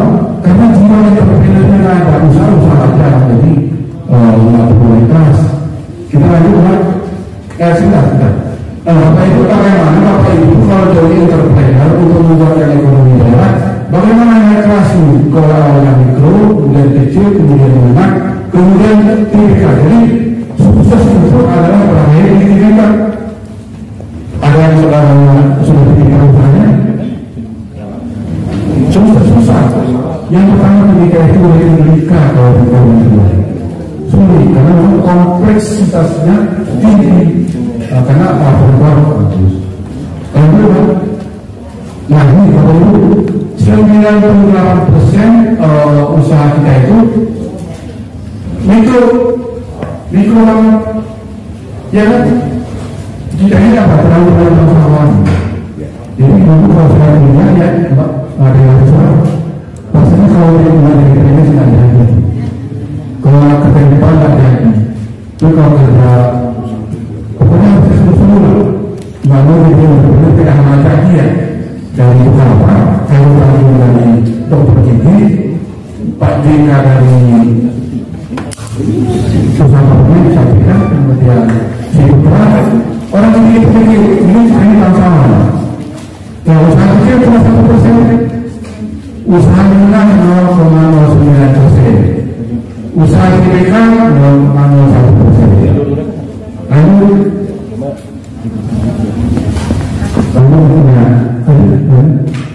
nah ini kalau kita investasi usaha mikro kecil, usaha mikro itu omsetnya cuma 300 juta per tahun. Kemudian bagaimana Bapak Ibu ekosistemnya terpenuhi kita itu? Bagaimana usaha kecil itu bisa naik usaha itu naik usaha kecil ke menengah, kemudian ke usaha ini tertinggi. Kalau banyak orang kaya kampung susah. Enak ya kalau orang kaya. Saya pernah ke Muara Gembong mengunjungi tambaknya Pak Bawang Isan, mantan perak semen Pak. Punya tambak itu betul-betul udah benar. 1 hektar 3 bulan 400 juta.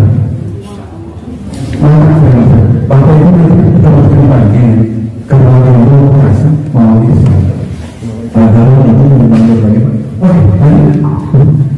Lalu Pak Banyuk dan terus namanya terus ya ini Amerika itu juga yang berpengaruhnya 12% dan 20%. Jepang 100%, China 10%, Singapura 10%, Vietnam 4%, Indonesia yang berpengaruhnya 3,75%. Kemudian telah bangsawan di bawah pengaruhnya berlaku sama yang kedua ya. Di bawah pengaruhnya berlaku. Bagaimana perguruan tinggi itu menjadi yang terpilih di sini? Nah, Bapak Ibu, Entrepreneur University. Maksudnya ini, Ciputra itu Pak, bikin perguruan tinggi, nama soalnya Creating World Class Entrepreneur. Jadi Ciputra itu menjadi mahasiswa, menjadi entrepreneur. Bukan kayak TV, Harmoni, UI, Paritas. Dia tidak entrepreneur, dia mencetak bangsawan. Makanya slogannya itu teknologi bangsawan, bangsa karyawan. Jadi di Ciputra Surabaya itu ketika wisuda bawa produk. Jadi entrepreneur kita banyak, usaha mikronya terus naik. Kemudian ada lainnya menjadi entrepreneur, bukan menjadi pasangan mahasiswa ya. Kenapa bukan mahasiswa di kampusnya? Lupa. Kemudian banyak MIT 40% Pak Bapak Ibu entrepreneur. Jadi semakin banyak entrepreneur negara semakin kuat. Kemudian ITB itu katanya hanya 20% mahasiswanya menjadi entrepreneur. Nggak sanggup Pak. Baru 9% mahasiswa ITB menjadi entrepreneur. Nah kalau ITB jadi banyak entrepreneur, negara kita kuat. Jadi entrepreneur negara kuat. ITS, UGM, jadi mahasiswa itu harus menjadi entrepreneur. Nah, ini presiden entrepreneur, kemudian lanjut. Nah, ini kenapa ada pertanyaan bagaimana harus banyak entrepreneur agar bermaju di karena entrepreneur itu orang yang mencetak lapangan kerja, orang yang membayar pajak, orang yang coba lihat Pak Haji Guntara di Padang, pengusaha lapangan itu per bulan 1,5 M untuk membayar dari karyawan. Pak Haji Guntara petani hidupnya. Jadi harus banyak entrepreneur supaya UMKM kuat. Kemudian Pak Haji Guntara politik sekarang terorganisasi. Ya dengan semakin banyak entrepreneur semakin bagus suatu bangsa. Ya, lanjut. Nah, terus ini juga terus dan lagi nih. Lanjut. Masih ini. Kan kok ada yang kurang ya? Terus. Nah, ini apa itu? Ini adalah bagus. Jadi Bapak Ibu, bagaimana mengatmosferkan entrepreneurship di rumah? Ada anak-anak sendiri, suruh anak-anak magang. Ya kan? Kayak gini, ada santripreneur, ada dosenpreneur, ada birokrasi trainer, ya kan? Ada hijabpreneur, terus apa lagi? Ini dicandaan, jadi seolah-olah sehingga membuat mindset Pak. Mindset menjadi entrepreneur adalah yang mulia, mencetak lapangan kerja, membangun daerah. Jadi kalau kita pada bangsa-bangsawan, bangsa karyawan, bangsa suruhan, langkah pertumbuhan kita ini. Demikian Bapak Ibu, semua dengan ini kesimpulannya adalah atmosferkan entrepreneurship di lapangan itu sehingga akan menumbuhkan usaha UMKM naik kelas dari mikro ke kecil, dari kecil ke mana? Menengah, dari menengah ke TDK. Daerah Tanjung TDK ya. Jadi Bapak mahasiswa ini harus masuk Pak. Jangan mahasiswa ulang-ulang apa tuh? Mahasiswa ulang-ulang itu kuliah apa? Mahasiswa ulang-ulang kuliah begadang, mahasiswa kupu-kupu kuliah pulang, kuliah. Jadi mahasiswa itu harus mahasiswa entrepreneur, maka studi banding, mencoba usaha. Demikian Bapak Ibu, semoga ini harus bermasuk entrepreneurship semua supaya menjadi orang kaya masuk surga.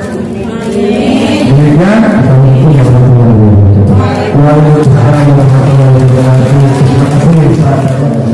Ini kebetulan narasumber kita yang pertama, beliau ada kepentingan, ada urusan yang memang harus dikejar ke Bandung. Tadi saya gimana Pak, saya bilang sebelum yang terakhir saya tanya dulu mungkin ada yang ingin ditanyakan terkait tadi paparan materi yang disampaikan, atau kalaupun katakanlah nanti mau ngobrol banyak atau segala macam mungkin, tapi ya boleh nggak menonton saya kasih tahu nggak? Jadi kalau umpamanya nanti ada komunikasi atau segala macam, silakan Pak Arya handphonenya 25 jam. Ya, jadi kita izin ya teman-teman yang kasih juga beliau nanti ke Bandung itu jamnya jam 11 lagi udah harus berangkat ya. Kita nggak perlu dosa kita dengan gunakan dua. Nah ini nomor teleponnya nih, saya izin kepada ya 0813 112 880 36 0813 888036. Siapa tahu Bapak itu mau pariwisata kemana, ke Bali, segala macam. Iya, pakai jualan dengan yang gratis. Baik, kalau memang ada pertanyaan, kita harus merayakan kepergian Pak Arya meninggalkan ruangan ini. Setuju ya? Nah, sebelum beliau pergi, kita berikan kertas buat Pak Arya. Lebih dulu meninggalkan acara Pak Gubernur, memang saya terjadwal pakai kereta jam 12 kurang gitu kan. Jadi mudah-mudahan nggak terlewat. Tapi tadi nomornya udah dikasih, jadi kalau ada yang mau apa ya, mau nanya, mau diskusi, kalau kita ditraktir boleh gratis. Kalau kasih lihat ya, makasih kepada sekalian. Terima kasih Pak. Jangan lupa Pak lainnya. Baik teman-teman, alhamdulillah sekarang kita mau masuk di penghujung terakhir dan sudah hadir narasumber kita, Ibu yang cantik Dr. Ulan Putri Bergana. Nanti beliau akan menyampaikan materinya sama Bu. Mohon izin cuma 30 menit ya Bu, dan sekarang siap. Baik. Oke, siap. Mangga Bu, silakan.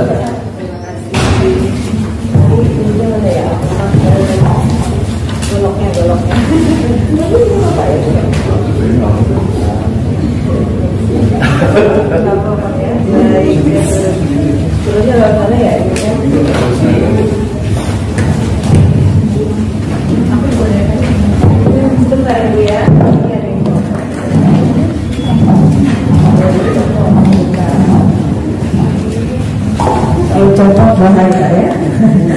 Baik, izin Bapak, Pak Darman, Pak Ayah, silakan. Baik, ini bunda-bunda semua saya sama diri di sini ya. Assalamualaikum warahmatullahi wabarakatuh. Waalaikumsalam warahmatullahi wabarakatuh. Syukur alhamdulillah Bapak dan Ibu, hari ini kita masih diberikan kesempatan untuk bisa bernafas ya. Tidak semuanya kita bisa menikmati kesehatan yang baik seperti bunda-bunda yang ada di ruangan ini, Bapak dan Ibu.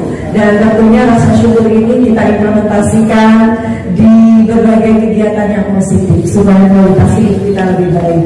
Baik Bapak dan Ibu, sebelumnya perkenalkan saya Ulan Putri, saya seorang dosen dan hari ini saya bertugas menjadi dosen juga sebagai fungsional dan sebagai struktural adalah saya ketua program studi ya, jadi disingkat Kaprodi. Saya Kaprodi Magister Ilmu Komunikasi.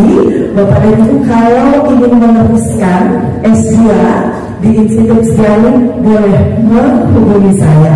Mungkin ada anak, keponakan, ibu bapak sendiri mungkin ya yang mau kuliah, silakan ada. Baik, tentunya senang sekali Bapak dan Ibu saya berada di hadapan Bapak dan Ibu hari ini karena saya juga gitu ya seorang pembelajar yang sebetulnya mungkin sharing ini sharing pada pagi hari ini sudah tidak asing lagi. Artinya banyak sekali sumber yang bisa dibaca, sumber yang bisa dilakukan gitu ya. Tetapi kita brainstorming, artinya kita mengingat kembali dan menyadarkan kembali bahwa kita punya potensi gitu ya. Ini luar biasa bunda-bunda hari ini dari IPMI. Saya beberapa kali bawain acara IPMI ini membuatkan acara besar IPMI. Kalau bunda masih ingat saya MC-nya. Oke, alhamdulillah. Saya punya seragam ini bunda karena dikasih oleh Ingrid. Oke, baik. Jadi Bapak dan Ibu hari ini kita akan diskusi yang sebetulnya banyak sekali sumber yang bisa dibaca. Tetapi mari kita sama-sama menyadarkan diri kita kembali tadi bahwa kita punya sebuah yang namanya potensi sumber daya internal yang sudah Allah berikan. Berupa apa? Berupa daya mikir yang sudah Allah kasih ya. Jadi kalau kita badan sehat, kemudian juga kita masih diberikan tenaga, sebaiknya kita memang terus berpikir. Di samping tadi Pak Darman sampaikan bahwa entrepreneur itu harus jadi bagian jiwa kita, gitu ya. Harus menjadi sebuah hal yang hari ini mungkin menjadi visi depan gitu. Kalau saya seorang akademisi, tetapi saya juga punya sebuah usaha yang hari ini progresnya memang lambat ya. Karena apa? Karena saya masih bekerja. Tetapi dulu sebelum saya menjadi akademisi, saya juga punya usaha gitu ya, tetapi konvensional, tidak seperti sekarang. Dan jiwa pengusaha saya kalau saya hari ini jadi seorang dosen gitu ya, banyak sekali Bapak Ibu tadi seperti Pak Dadang sampaikan, dosen trainer hari ini gitu ya, di mana-mana menjadi sebuah fenomena yang bisa kita tahu bahwa ya ilmu pengetahuan secara formal bisa didapatkan, tetapi juga menjadi entrepreneur ya, turun ke lapangan juga bisa dilakukan, keduanya secara paralel gitu ya. Jadi kalau sekarang bunda, ayah kita kayak seminar banget gitu ya, ayah bunda. Kalau bapak dan ibu hari ini punya kegiatan utama, itu tidak menutup kemungkinan bapak ibu punya kegiatan lainnya yang sifatnya entrepreneur. Karena banyak bapak ibu hari ini ya, sultan muda luar biasa. Saya kerja dari pagi sampai sore udah bisa ditakar gajinya ya. Mereka kerja 1 tahun udah bisa membeli rumah segede ini, mobilnya beberapa gitu ya. Karena memang cara berpikir dan pelipatan pendapatannya itu nggak seperti pegawai gitu ya. Dan ini menjadi sebuah fenomena yang tidak bisa kita hindari dan harus kita lihat bahwa ini sebagai sebuah peluang. Ini kok ada ini nggak terlalu penting sebetulnya. Ini gimana kan cara pakainya? Sudah lama tidak dipakai ini ya. Coba kita ngomongin teknologi, tetapi sebentar operatornya dari sana ya. Oh, saya pikir ini operator, ternyata hanya infrared ya. Oke, baik, silakan. Ya, sebetulnya Bapak Ibu saya adalah praktisi komunikasi dari tahun 94 saya sudah siaran di radio ya. Dan terakhir sebelum saya menyelesaikan sekolah S3 saya siaran di TVRI, tapi yang ngejar waktunya karena S3 itu berinvestasi waktu yang sangat banyak, jadi saya tinggalkan dan akhirnya saya juga pure total di akademisi. Kita bicara tentang strategi penguatan ketahanan ekonomi melalui inovasi komunikasi. Karena memang saya core keilmuannya di komunikasi, S1, S2, S3 saya di komunikasi. Jadi kita bicara di area komunikasi. Kalau yang lain saya kurang bisa ekstrak mungkin ya. Jadi kita bicara di luar komunikasi. Selanjutnya, ya, ini kan sesuai bacaannya kita yang ini aja, yang apa namanya, yang ringan-ringan. Artinya kalau kita bicara tentang penguatan ketahanan ekonomi daerah ya, artinya kita bicara apa? Bicara sebuah perubahan yang bisa bertahan dan berkembang. Maksud saya kemampuan sebuah daerah, suatu daerah untuk bertahan dan berkembang di tengah perubahan ekonomi dan teknologi. Pak Darwan tadi menyampaikan bahwa hari ini kita ada di era disrupsi. Cara-cara lama ditinggalkan, berubah ke cara baru dan shifting, bergeser ya. Itu harus kita sadari. Walaupun saya juga konvensional ya, senangnya ketemu orang, senangnya langsung belanja, senangnya langsung nanya alamat, melipir ke warung, betul nggak Bu? Kita masih senang gitu ada Bu, saya masih senang begitu. Google Maps oke lah, tapi kayaknya kok jiwa melipirnya masih ada Bu ya. Mungkin yang lahir tahun 70, yang usianya sudah 50 tahun kayak saya, kepribadian nanya begitu nggak hilang ya Bu ya, karena kita bukan generasi milenial, kita generasi kolonial Belanda ya. Jadi seperti itu. Akan tetapi ini tidak bisa dihindari Bunda. Karena apa? Karena tadi kalau sudah cara lama ditinggalkan kita masih betah di sana, maka seperti dinosaurus. Dinosaurus badannya gede-gede ya.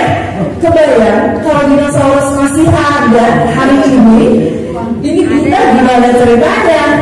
Makanya sekarang binatangnya kecil-kecil menyesuaikan umuran manusia sekarang. Jadi kalau kita tidak menyesuaikan, maka nasib kita akan punah seperti dinosaurus, gitu ya. Nah, Bapak Ibu dan teman-teman sekalian, untuk itu kita harus melihat pentingnya ketahanan ekonomi di daerah Karena apa? Karena kita punya peran untuk mendukung ketahanan ini melalui inovasi komunikasi. Sesuatu bahasanya apa sih inovasi gitu ya? Bahasanya adalah sesuatu yang melakukan sebuah ide-ide yang bisa memunculkan nilai-nilai baru, kurang lebih gitu ya. Bapak Ibu di sini, siapa yang pagi sudah scroll TikTok? Saya sambil mikir kalau di rumah nggak sempat mau belanja ini ya, udah tinggal belanja. Oh iya, panci aku udah rusak nih gitu ya. Langsung kita ketik panci apa ya, misalkan Presto, langsung keluar ya. Udah luar biasa subsidinya TikTok katanya gitu ya. Sekarang dengan beli di online kabarnya gitu ya. Kalau kita belanja di pasar senang sih interaksinya, tapi harganya kan gitu. Nah, melihat kenyataan ini, maka tadi yang Pak Darul sampaikan, pergeseran itu tidak bisa kita hindari, hanya bisa kita damaikan. Jadi berdamai sama keadaan. Nah, artinya begini, kalau kita ada di sebuah fenomena yang seperti itu, maka kesempatan-kesempatan pun pola-polanya seperti itu ya, kesempatan kita menjadi pengusaha. Silakan Mbak, nanti kita cepat saja ya.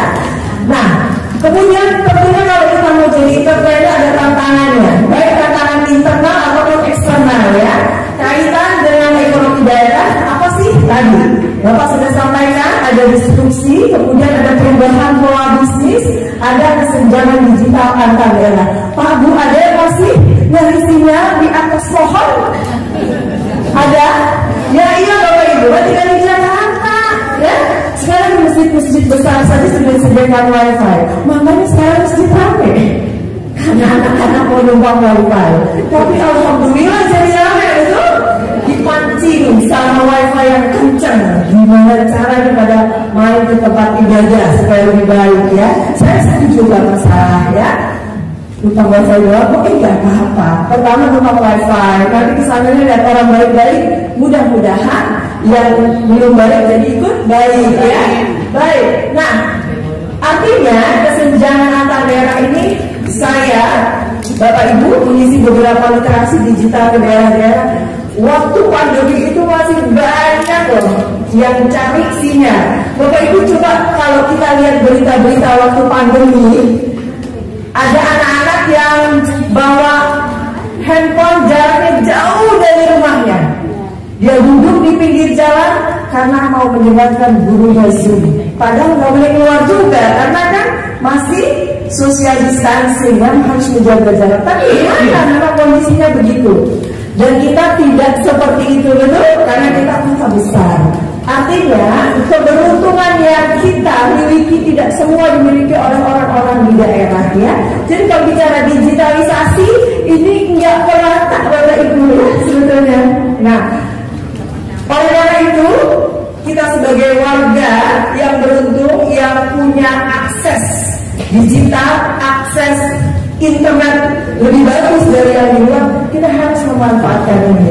Saya mah nggak bisa jadul misalkan untuk bisa membuka aplikasi, apalagi platform apa ini, aplikasi apa misalnya paham gitu ya. Ini handphone jadi berat, betul Bu? RAM-nya ditambah atau handphone saja diganti baru sekalian ya. Maunya begitu ya dan gitu. Nah, oleh karena itu Bapak dan Ibu, kalau alasannya adalah kita sulit untuk mau apa ya, sejak itu kan teknis ya. Teknis saya kayaknya susah banget nih. Biji ini kecil gitu misalnya, kayak mami saya ya.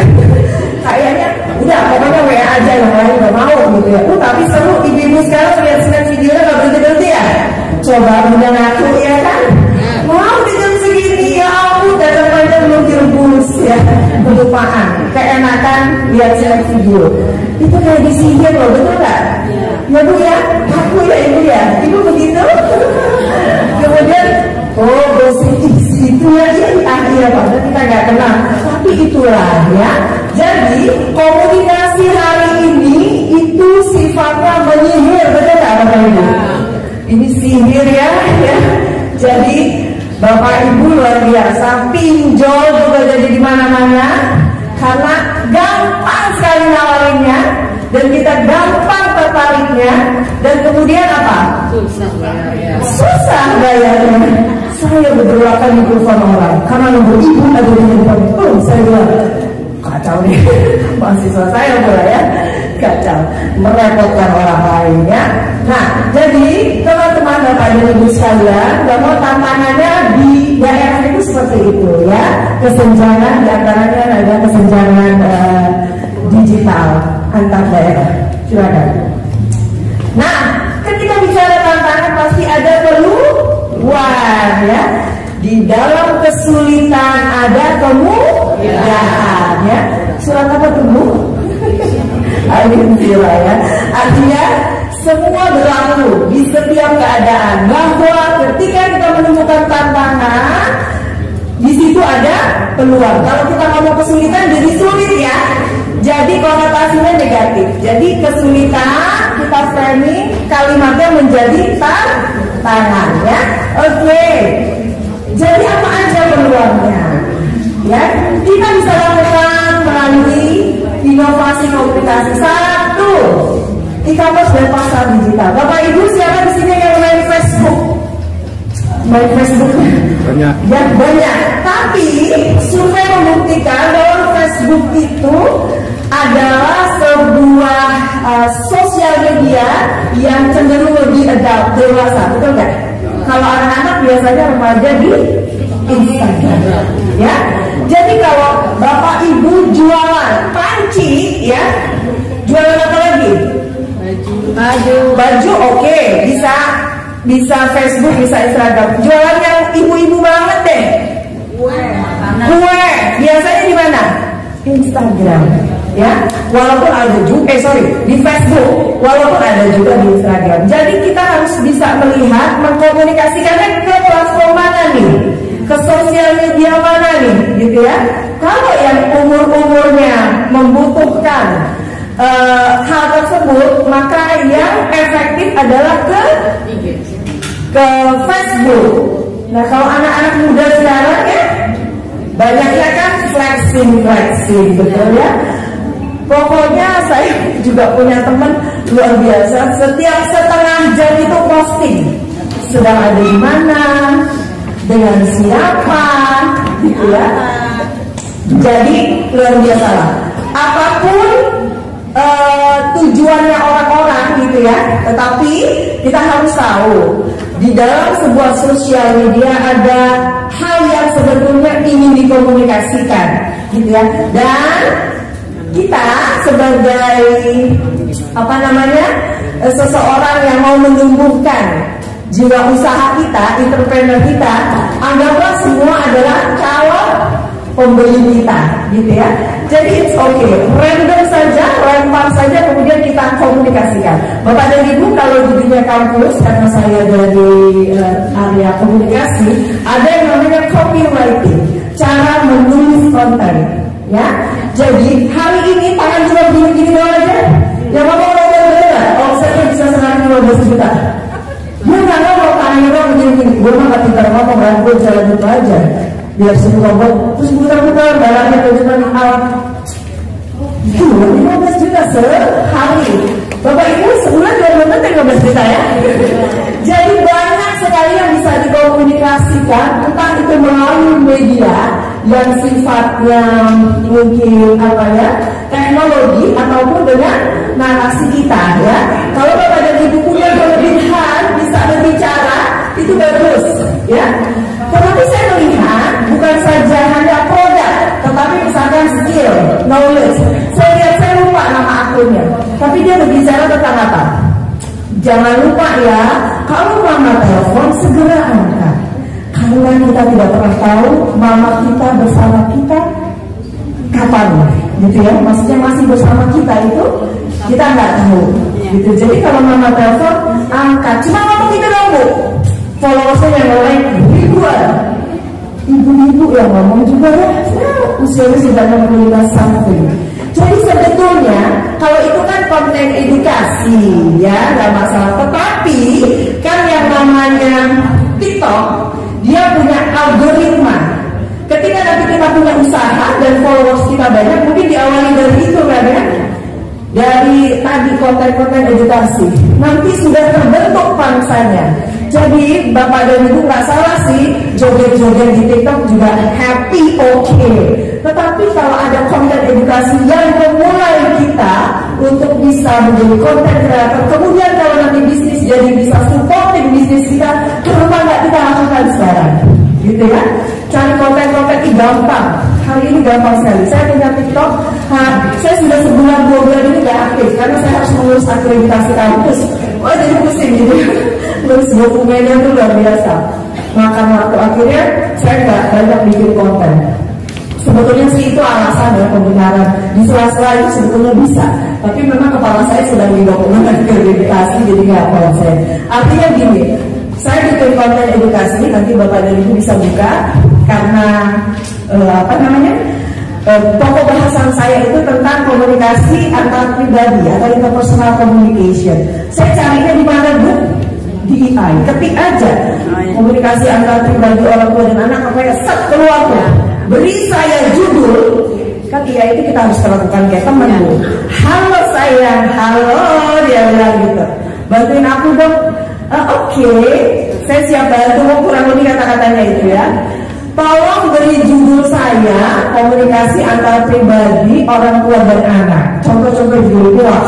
Oke, semua keluar. Karena memang kalau saya berbicara depan mikrofon pekerjaan saya gitu ya. Jadi setelah gini, saya baca one take selesai gitu ya. Maksud saya begini, Bapak dan Ibu mungkin tidak perlu seperti saya. Kalau saya melakukan pekerjaan yang bukan karena saya pintar ya. Karena memang pekerjaan saya di depan mikrofon gitu. Saya terbiasa bicara. Tetapi kalau mungkin Bapak dan Ibu belum terbiasa, juga enggak masalah dengan kemampuan seadanya. Hari ini bukan karena gaya bicaranya saja loh Bapak Ibu, tapi karena kontennya bagus, itu like-nya banyak. Gitu ya, itu salah satu saja.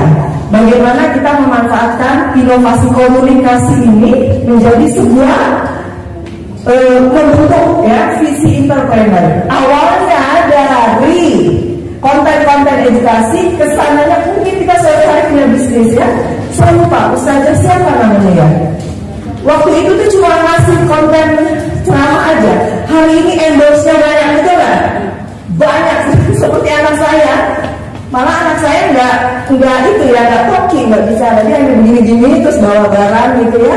Terus mungkin dia voice over, isi narasi, kemudian udah diupload. Sekarang tiap hari kok ada paket ya, saya bilang, Kak kamu belanja bukan gratis, endorse. Jadi nanti kalau udah dapat barang dia bikin konten lagi, diupload lagi, nanti kan banyak followersnya Bu. Saya bilang, aduh nak ini barang-barang kok jadi banyak, kita mau belanja dulu. Enggak, belum endorse ya. Hari ini kita gampang loh kalau bikin punya barang-barang gratis ya. Kenapa nggak punya gitu? Ya, kalau bisa gratis ngapain beli ya nggak sih? Kan kita gratisnya juga hasil keringat kita, betul? Jadi Bapak dan Ibu, ini adalah salah satu komunikasi di era disrupsi tadi ya, yang Pak Darwan sampaikan. Kenapa nggak dimulai kalau kita susah punya modal misalkan untuk bisa punya produk, kita mulai dari apa? Dari konten-konten yang bermanfaat. Kalau nggak bisa bikin sendiri, berdua anak bisa, banyak nggak ibu dan anak bikin konten? Ya, saya pun membuat konten edukasi karena memang saya ada di situ.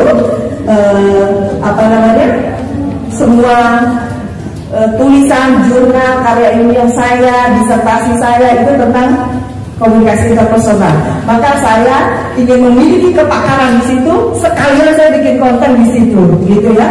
Belum banyak sih followersnya, dan memang konten saya itu bukan dipakainya oleh dosen-dosen untuk mengajar, tapi punya segmen sendiri-sendiri ibu ya. Jadi misalkan ibu bicara tentang apa? Menantu yang baik, misalkan. Jadi dikenal, ibu ini pasti ngomongin menantu, saya senang banget. Bapak Ibu saya nggak tahu, Bapak Ibu pernah buka YouTube itu isinya emak yang sudah pikun 91 tahun. Emak siapa namanya? Saya lupa. Jadi emak siapa Bu? Saya lupa Bu. Saya ada setiap hari itu. Jadi dia ketemu setiap hari sama anaknya selalu nanya, emang ibu siapa? Ya mama gitu ya, Mak. Dipanggilnya Mak ya. Nah, konten itu aja banyak sekali. Artinya gimana anak itu memberikan pengabdian kepada orang tua dan banyak memberikan contoh. Itu kan bagus sekali gitu ya. Dipanggillah ke Trans TV. Hari ini banyak artis karena dari konten ya. Ya. Influencer, Instagram apa? Selebgram ya. Jadi buat ngetop hari ini cepat. Bukan karena harus cantik, bodinya harus lurus, hari ini udah gak berlaku. Jangan begitu. Tetapi konten ini kali ya.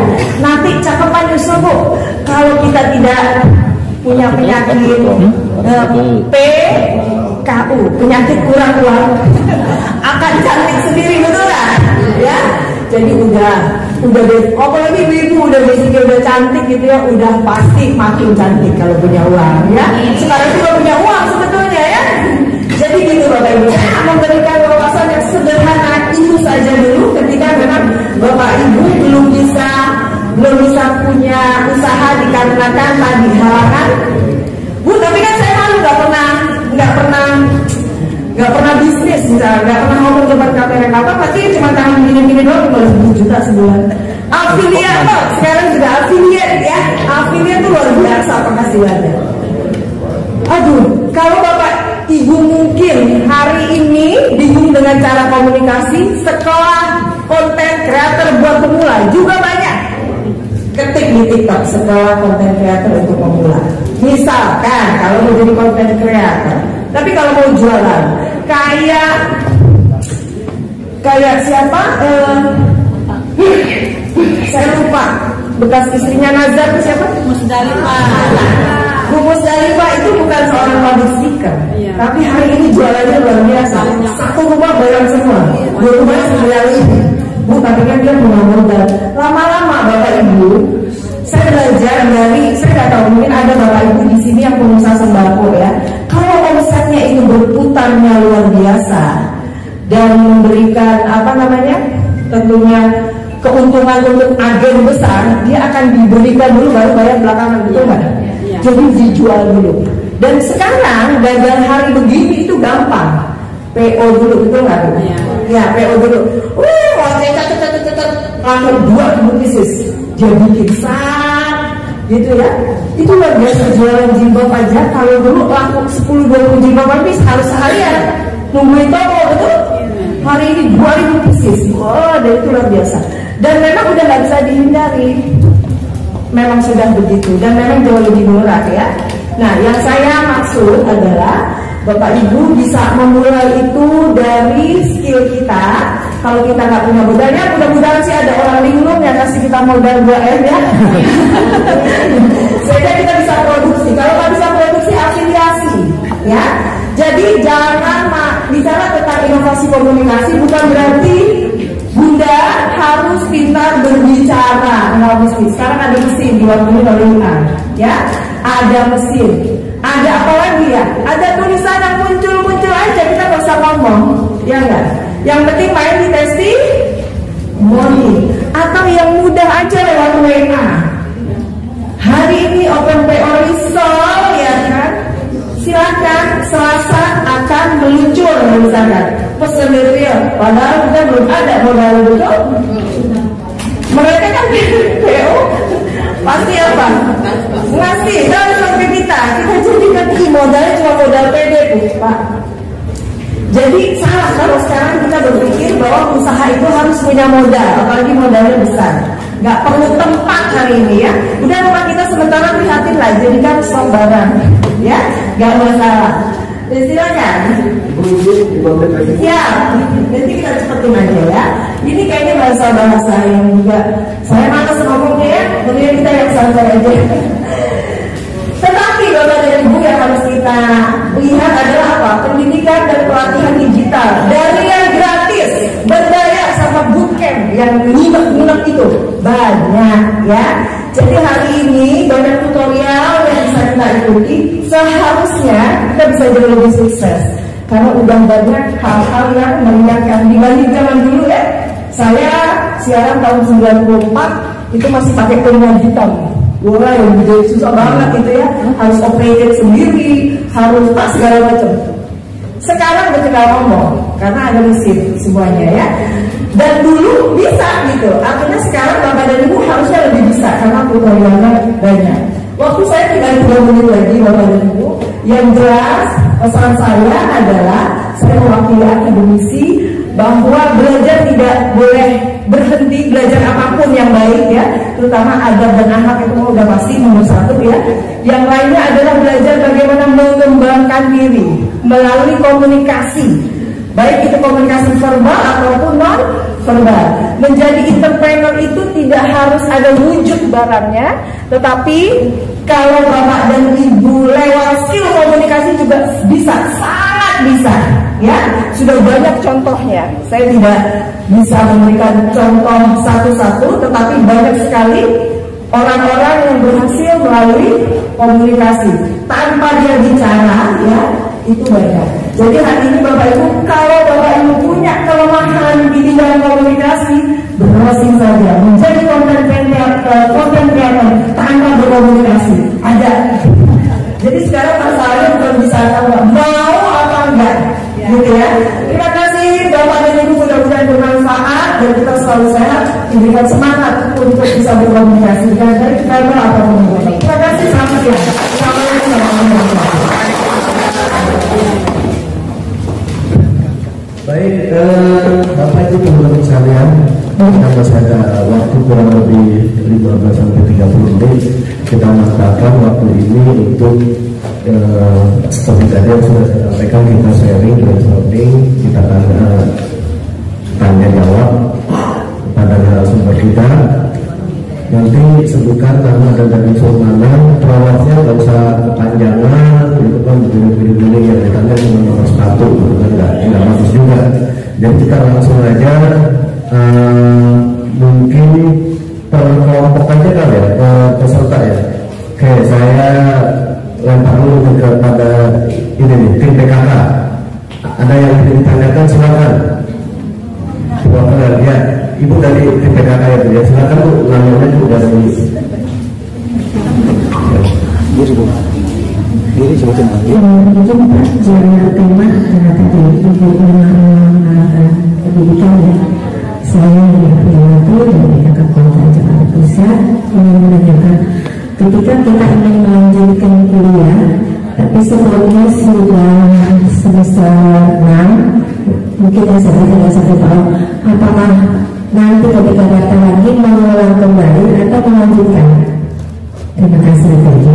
Assalamualaikum warahmatullahi wabarakatuh. Salam. Lanjut dari pemuda mata persatu mungkin ya, baik. Bukan karena mengenal itu. Kalau saya ada soal dari PBB terkait dari penjelasan bagaimana cara membantu peningkatan ini proses sama agama.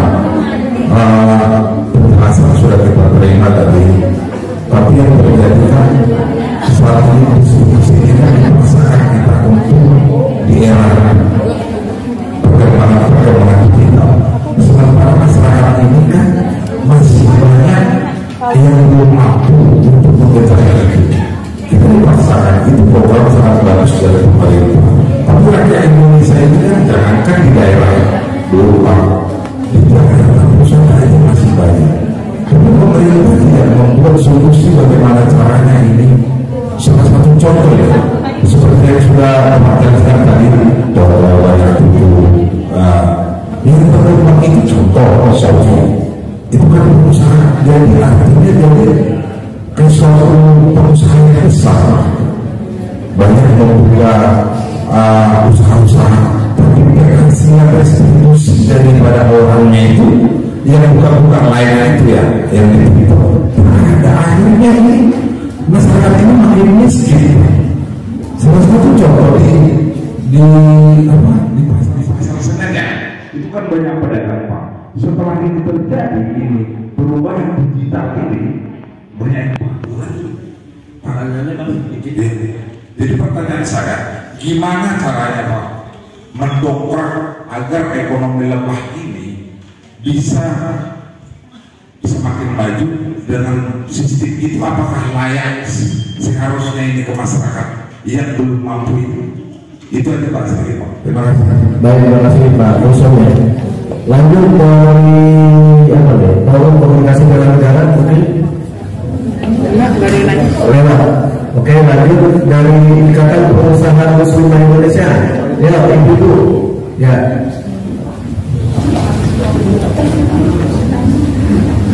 Pertanyaannya ditujukan ke saya. Kepada Ibu Mulan, Assalamualaikum warahmatullahi wabarakatuh.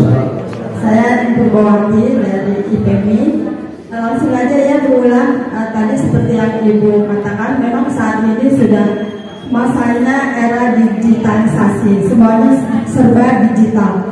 Kami juga sebenarnya pengen banget bisa seperti itu, cuma kendalanya yaitu tadi kita ini udah emak-emak zaman kolonial ya, seperti itu. Nah, yang ingin saya mungkin permohonan atau permintaan atau apalah istilahnya, bagaimana supaya kita ini ada pelatihan yang memang insentif untuk ini aja yang masalah digital itu tadi, karena emang benar-benar kami pengen banget. Itu aja sih. Assalamualaikum warahmatullahi wabarakatuh. Pertanyaan ada pengalaman, ada yang ingin ditanyakan? Ada, ayo silakan. Kita lihat Bu ya. Satu peserta. Nama. Perkenalkan, nama saya Wis Dalia, perwakilan dari Pakaian Timur, Jakarta Pusat. Ya, yang ingin saya tanyakan sebenarnya satu itu SWOT for strength, weakness, opportunity, dan threat. Jadi kekuatan kita itu di SDA. Indonesia kaya SDA, sumber daya alamnya. Kemudian weaknessnya, kelemahannya ini kita di SDM. Ya, jadi SDM kita itu apalagi sekarang ya di Z itu zamannya instan. Jadi opportunity-nya memang luas saat ini dengan digital. Ya kan, peluang yang Ibu sampaikan tadi itu benar-benar luas sekali. Tapi bagaimana peluang tersebut bisa dimanfaatkan itu menjadi PR juga buat orang tua. Makanya parenting lagi ya kan, bagaimana memunculkan mood mereka, karena genset itu kemudian. Terus ancamannya ini bagaimana kita yang anulir ya, lonjakan digital. Ya, banyak sekali hal buruk selain daripada positifnya. Jadi itu PR kita banget semua tentang policy sharing, ya kan, kebijakan dan polis, ya kan, cyber crime. Mungkin itu aja pertanyaan dari saya. Wassalamualaikum warahmatullahi wabarakatuh. Pertanyaannya dari suara-suara narasumber. Lanjut dari Pemuda Katolik Jakarta Pusat. Ada nggak? Paparan dari Bapak Ibu tadi ya. Kami sebagai ya, saya Wahyu dari Pemuda Jakarta Pusat. Saya mau kita tahu bahwa kalau digital ini kan sangat cepat berubah ya Bu ya. Nah, tapi kira-kira bagi kami orang muda ini kan kami ya ingin mengembangkan semacam kayak tadi bisnis digital dan sebagainya, ini kan memang sangat berpeluang saat ini. Namun seringkali kami mengalami masalah itu adalah terkait mungkin ya niat ataupun juga bagaimana biar tetap fokus untuk stay di situ lah. Jadi seringkali kan banyak sekali ya, kita sebagai orang muda juga tahu banyak peluang memang di digital ini, tapi karena kita nggak fokus jadinya mau nyoba ini, dan akhirnya malah cuma dapat dikit-dikit gitu kan. Nah, kira-kira bagaimana sih biar kita bisa fokus dan tadi seperti kata Ibu, kita bisa berkembang. Selamat siang. Pertama-tama menyampaikan terima kasih kepada Kespol Jakarta Pusat yang sudah mengundang kami untuk dalam kegiatan pada siang hari ini. Terima kasih juga kepada para narasumber yang telah hadir. Saya Carlos dari GMKI. Pertama-tama ingin lagu Kaprodi ya, maksudnya penyampaiannya sangat clear karena kan itu situasi yang sangat terjadi hari ini dan itu sangat teknis. Jadi saya terima kasih itu dari penyampaiannya sangat clear ya soal bagaimana memanfaatkan teknologi ataupun komunikasi saja. Tapi saya ingin mencoba menggali alam pikiran dulu. Jadi Bapak narasumber yang bahwa terkait dengan ketahanan ekonomi ya.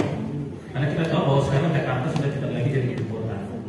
Sehingga ada satu hal yang menurut kami itu sangat hilang dari statusnya dia sebagai ibu kota adalah dana transfer yang dulu sangat gila-gilaan, sangat besar untuk DKI itu hilang. Sehingga akhirnya kemampuan Pemprov DKI untuk menyangga ekonomi DKI kemudian seperti kehilangan satu kaki karena statusnya sudah tidak lagi menjadi ibu kota.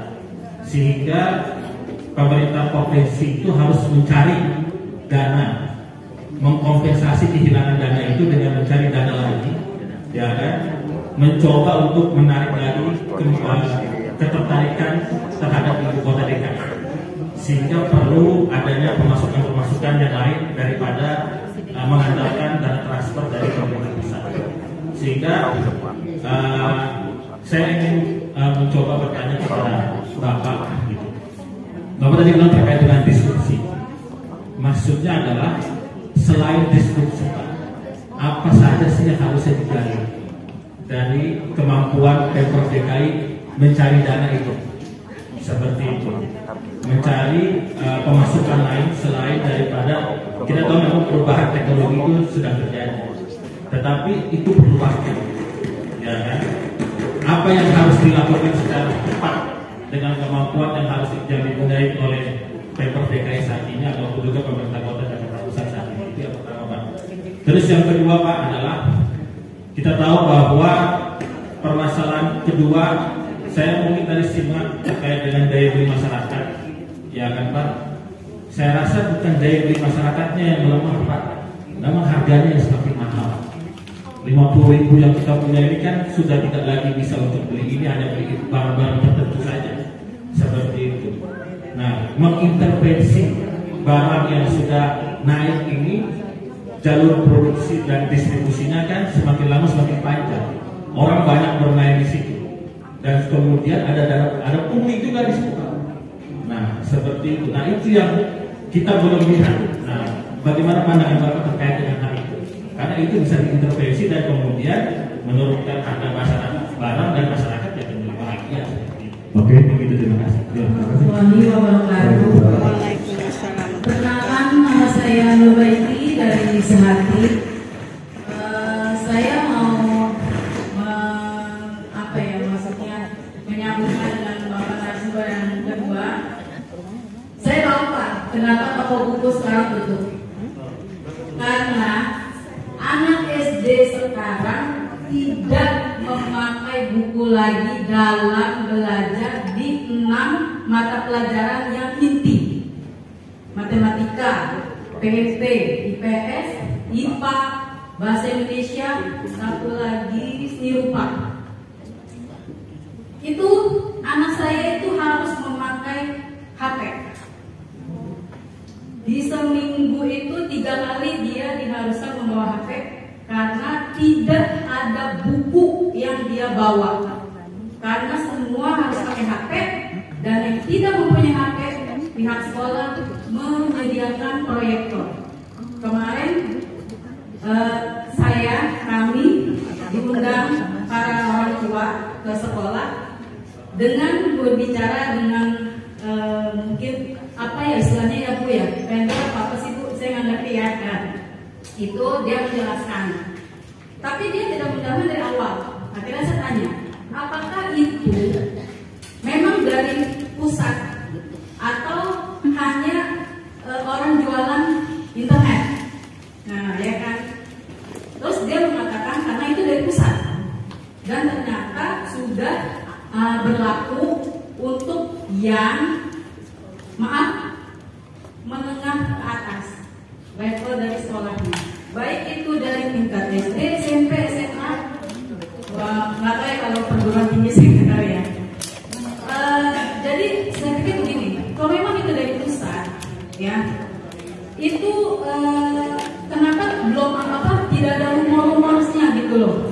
ya kan seharusnya kita digaungkan dulu, diinfokan dulu. Istilahnya kita dikasih kabar bahwa nanti akan ada metode pembelajaran seperti ini, gitu. Dan kita nggak kaget, karena saya pikir tidak akan selamanya. Saya pikir waktu itu kan karena daring, ya kan kita pakai online, ya.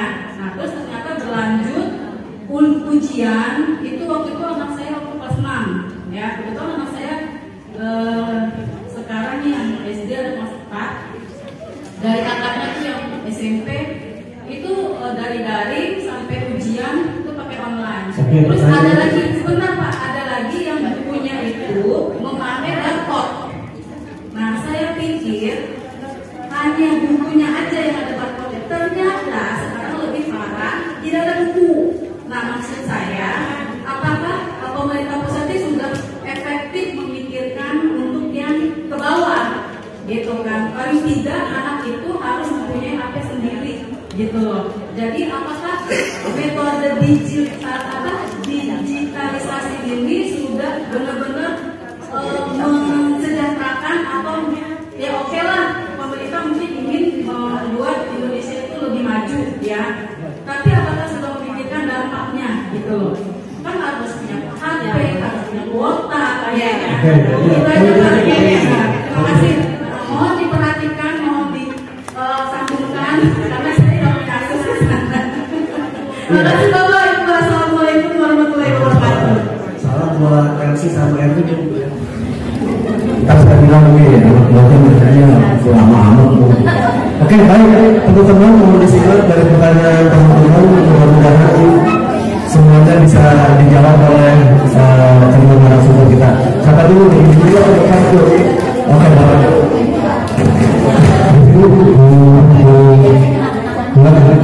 Memang seperti kata dulu Pak, banyak kesenjangan digital Pak. Kesenjangannya banyak. Ada yang bunyi, ada yang tidak, ada yang cuek. Dulu kan ojol, ojek pangkalan ya. Opal. Sekarang udah ada kan? Ada. Dikit lah, dikit saya. Masih ada. Karena tinggal dikit. Jadi kita harus memaksa diri kita supaya kita beradaptasi dengan zaman. Tidak boleh ketinggalan.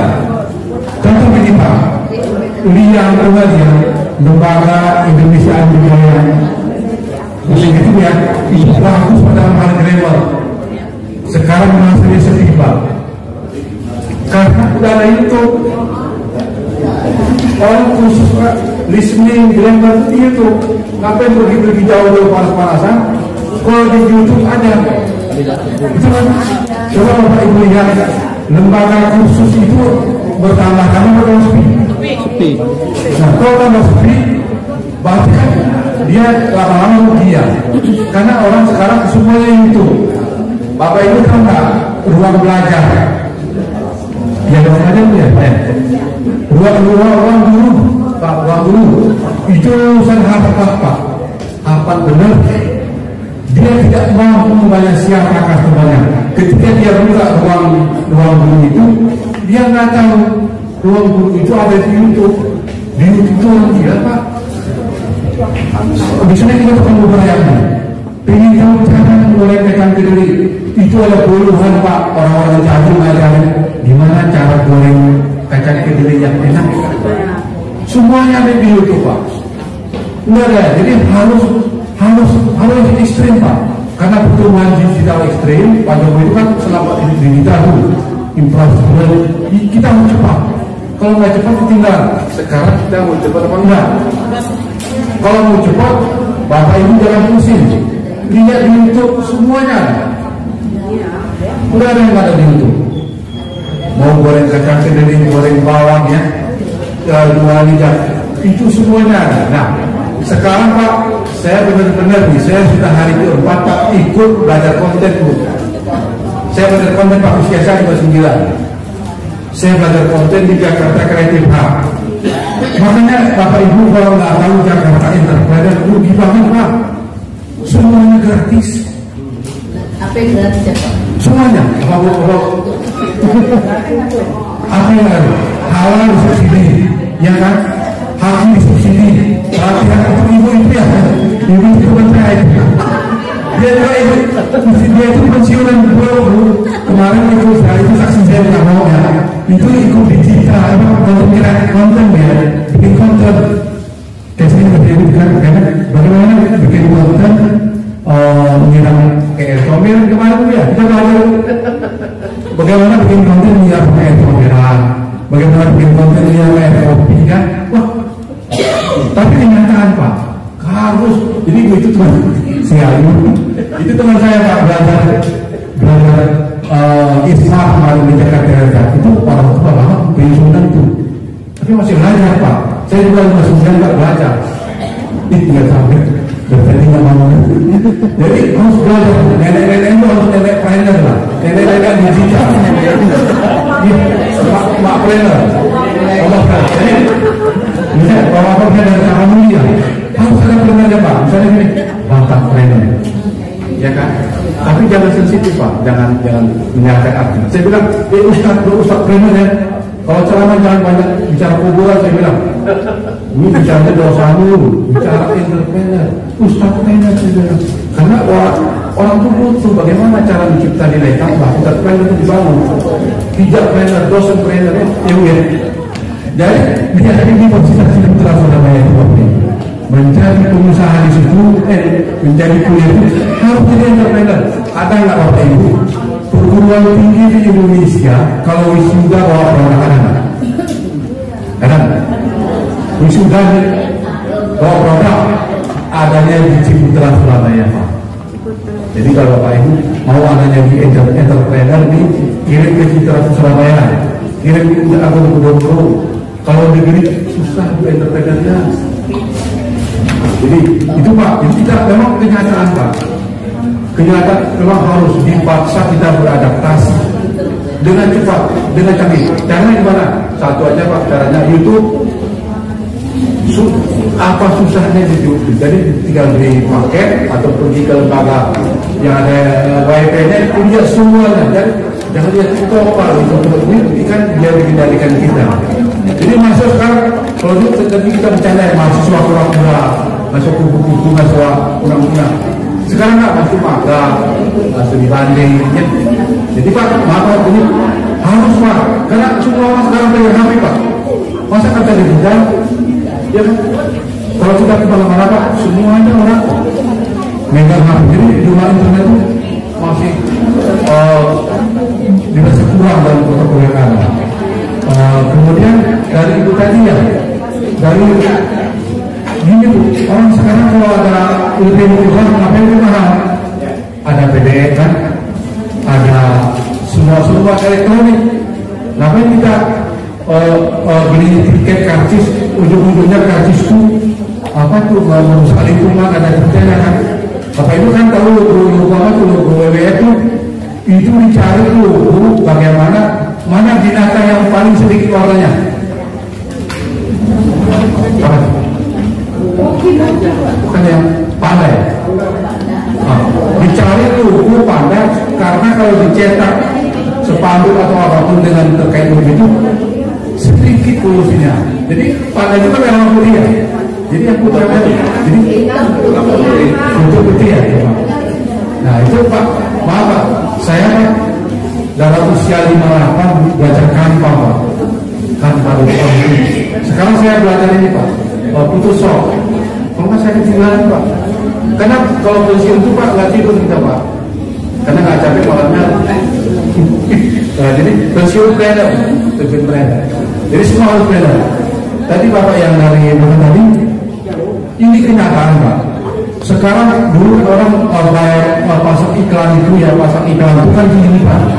Billboard, di dinding kan, di spanduk, pasang bendera itu menjadi sebuah pendapatan daerah. Sekarang orang pasang iklan Pak di Google, terus di Instagram, di Facebook, di sosmed. Ngapain? Kalau ada gratis ngapain? Bayar. Itu jadi penerimaan pendapatan daerah itu selalu dari sektor pajak yang terdampak digital. Kemudian kalau Jakarta daerah ibu kota diberikan dana transport kalau dia undang dia lebih, tapi karena dia presiden sudah ambil keputusan dia bukan ibu kota lagi, yaitu risiko harus berkurang. Kemudian Jakarta itu ekonomi donat, yang Jaya, Bekasi, Tangerang, dan Depok, ya kan? Jadi otomatis dia risiko satu kota yang harus menanggung bisnis modelnya daerah. Solusinya gimana? Ya pemerintah daerah misalnya gini, Jakarta itu banyak usahanya kan dipajaknya berapa? Pajak PBB-nya berapa? Turunin pajak supaya ekonominya tumbuh. Atau parkir Rp1 ada nggak? Ada.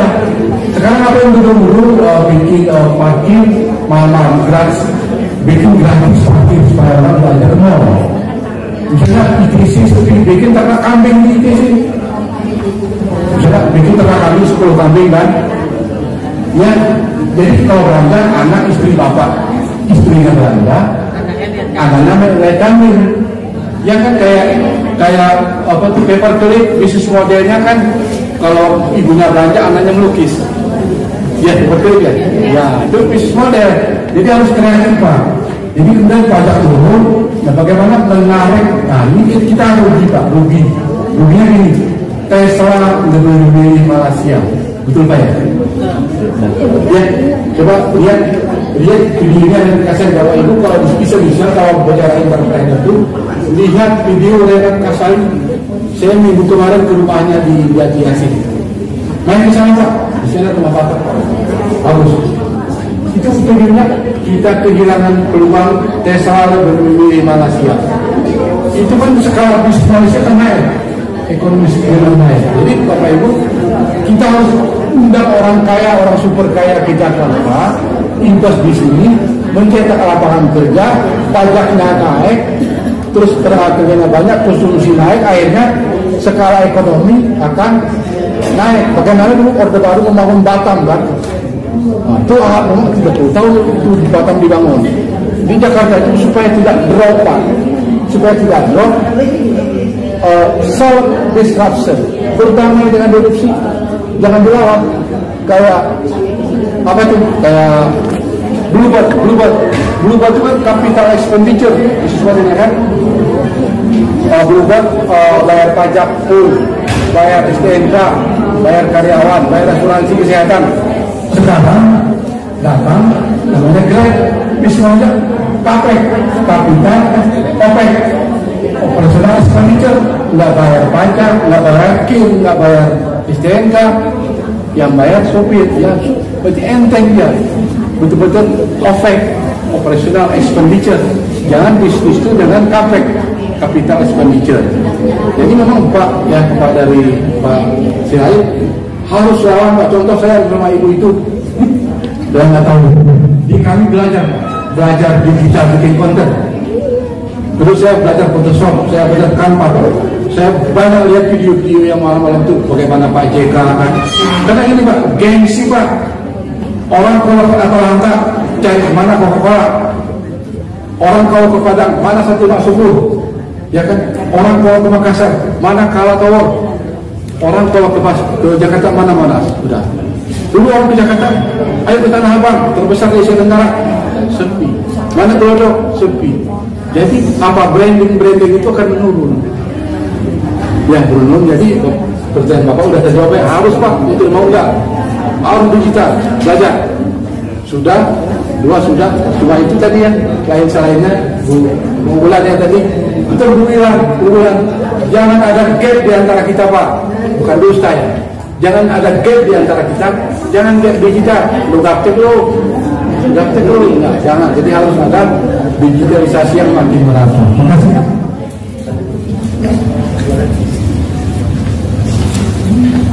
Ya baik, terima kasih. Bapak mungkin boleh melihat ini contekannya sebentar. Ya, kebaca, mudah-mudahan terbaca. Baik, tadi ada Ibu Irawati ya. Irawati umur tahun berapa?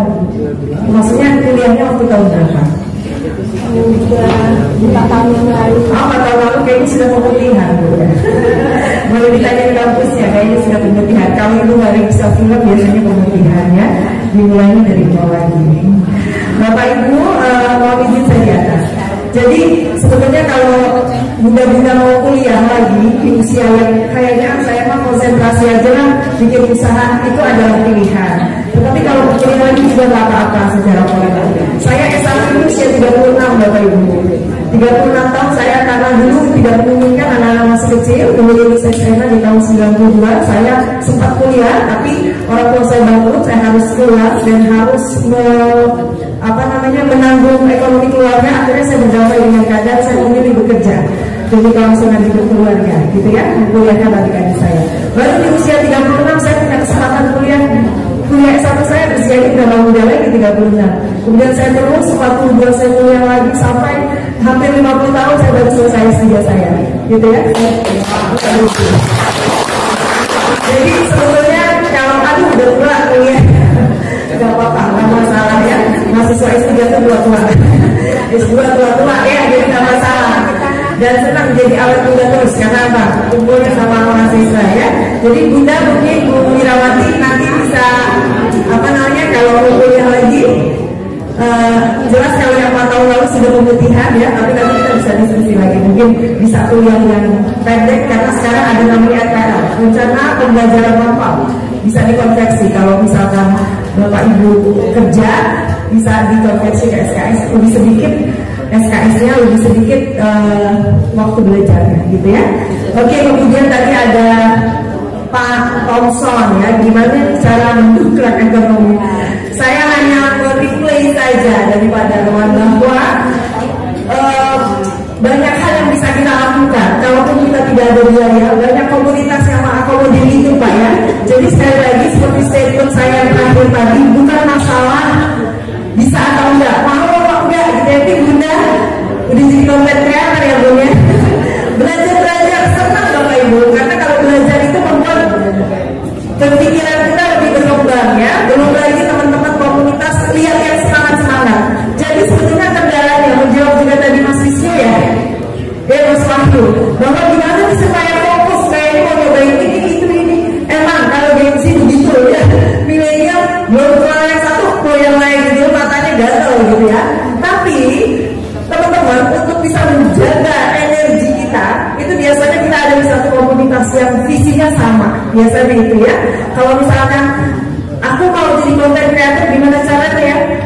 Belajar sudah pasti, tapi carilah komunitas, cari coach ya. Kalau misalnya coach itu kan berbayar. Coach di sini maksudnya adalah orang yang bisa kita buat tanya, gitu ya. Nah jadi banyak Pak. Sekarang seperti YouTube sebetulnya tempat kita belajar, tutorial ya. Fokus itu sebetulnya gini, kalau kita sudah menghasilkan uang itu fokus sendiri, betul nggak? Uang membuat kita fokus, setuju? Setuju. Jadi coba satu dulu, monetize, ada uangnya ya Pak ya. Ternyata lanjutkan ya.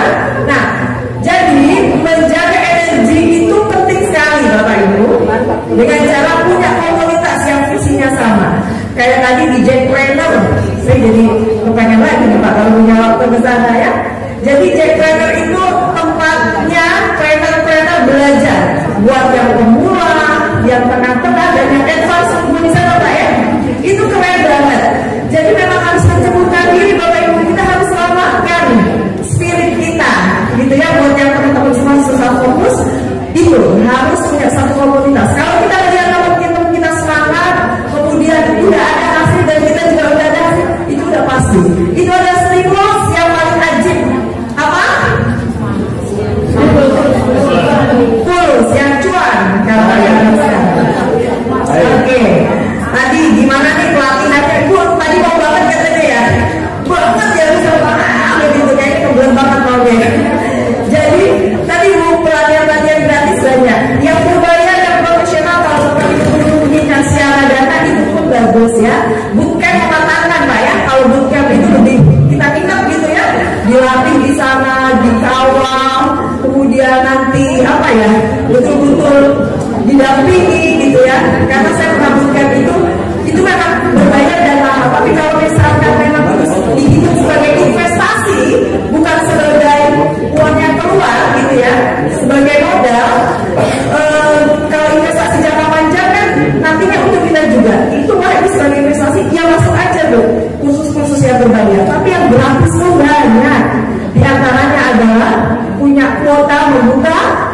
begitu tutorial ya.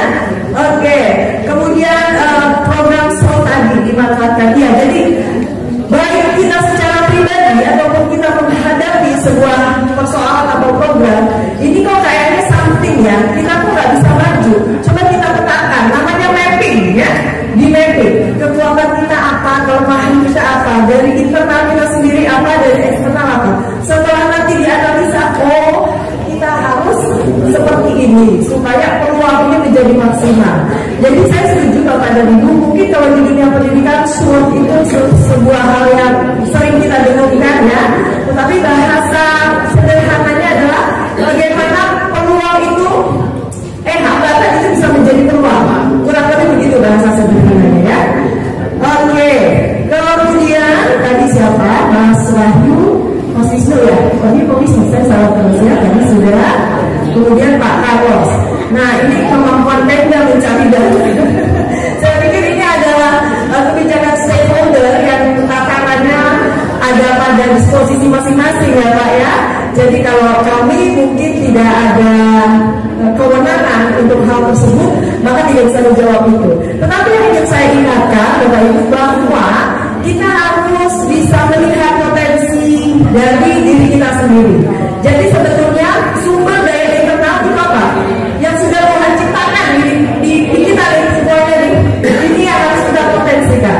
Kalau di luar tadi Pemda memberikan dana itu eksternal, tetapi yang harus kita selamatkan internal kita dulu dan kita manfaatkan secara maksimal ya. Jadi kalau masalah eksternal biasanya itu adalah keputusan eksekusi dari di luar diri kita, karena memang kita nggak punya kewenangan. Oke, mundur baiki. Kalau ada sesuatu harusnya diinfoin ya Bu ya, disosialisasi. Sebetulnya gini Bapak dan Ibu, kalau mungkin dari internal, saya juga punya anak yang masih sekolah Bu, anak ketiga saya masih SMA ya. Jadi ada memang sekolah sebetulnya sudah bersosialisasi, tetapi tidak sesuai keinginan kita, biasanya begitu ya. Gak ada ya, jadi salah sekolah Bu. Dan gini sebetulnya, kalau kita melihat benefit keuntungan dari tidak dihadirkannya buku-buku secara fisik, itu lebih murah loh sebetulnya. Kos kita sebagai ibu-ibu ya, bisa kita tahan untuk beli apa Bu? Beli kerudung? Jangan. Jadi itu menekan kos loh sebetulnya. Karena saya ya, untuk anak-anak saya sekolah aja, buku itu satu buku total disuruh bayar berapa 700.000. Zaman saya Bu, saya itu SMP tahun 87 ya kalau nggak salah. Jadi buku adik kita SD bisa pakai sama kita ya. Pokoknya adik kakak tuh punya itu juga. Ini Budi, ini Bapak Budi itu nggak ada bisanya itu. Yang bikin Musri namanya ya. Saya masih ingat baru meninggal kemarin. Nah jadi modelnya kayak gitu lagi. Ini udah bisnis percetakan. Isinya itu juga, pasalnya beda, harus wajib pakai buku itu. Jadi itu udah jadi minta rekanan karena ada komnatum di antara mereka. Saya percaya hal yang begitu Bapak Ibu sudah tahu ya. Jadi sebetulnya tidak menghadirkan alat peraga buku secara fisik sebetulnya lebih menekan kos. Nah Bu, tapi jadi kayaknya kita harus juga punya handphone. Kalau di konversi punya handphone apa beli buku-buku nih? Kalau beli buku-buku pengetahuannya cuma yang sebuku itu, tapi kalau handphone everything semuanya bisa di tangan kita gitu ya. Saya rasa kalau di konversi jauh lebih murah Bu sebetulnya daripada kita selalu beli buku. Tapi memang ada yang tidak bisa menerima kondisi itu pelan-pelan Bu, karena apa? Udah gak bisa dihindari kenyataannya ya. Baik, ibu-ibu kan kalau misalkan ada yang gratis bisa dilihat apa yang bayar ya Bu ya, nggak usah beli buku gitu. Tapi anak kita, yang penting anak kita pintar kok, bukan masalah beli buku apa enggaknya. Kenapa? Kenapa? Iya memang seperti ada ruang guru gitu Bu ya, berbayar. Iya, cuma memang apa ya Bu ya, sekali lagi pilihan ada yang bayar ada yang gratis Bu. Saya nggak tahu kebijakan sekolah ibu seperti apa, tetapi yang jelas kalau kita masih mempertahankan fisik pada alat peraga pembelajaran, ini akan menjadi cost ya, akan menjadi beban. Dan tadi kertas-kertas itu kan akhirnya jadi limbah ya, begitu. Oke Bapak dan Ibu, mungkin itu jawaban dari saya, mudah-mudahan bisa menjawab. Saya tahu ini waktu kita masih perlu panjang ya. Yang jelas kita harus membangun kesadaran diri kita untuk bisa jadi entrepreneur. Terima kasih.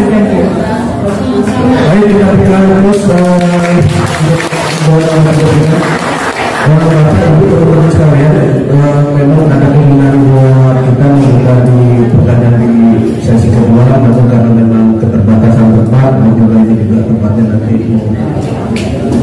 yang jelas, silakan nanti di terakhir Bapak Ibu minta nomor telepon beliau, biar komunikasinya juga dengan kami Pak ya.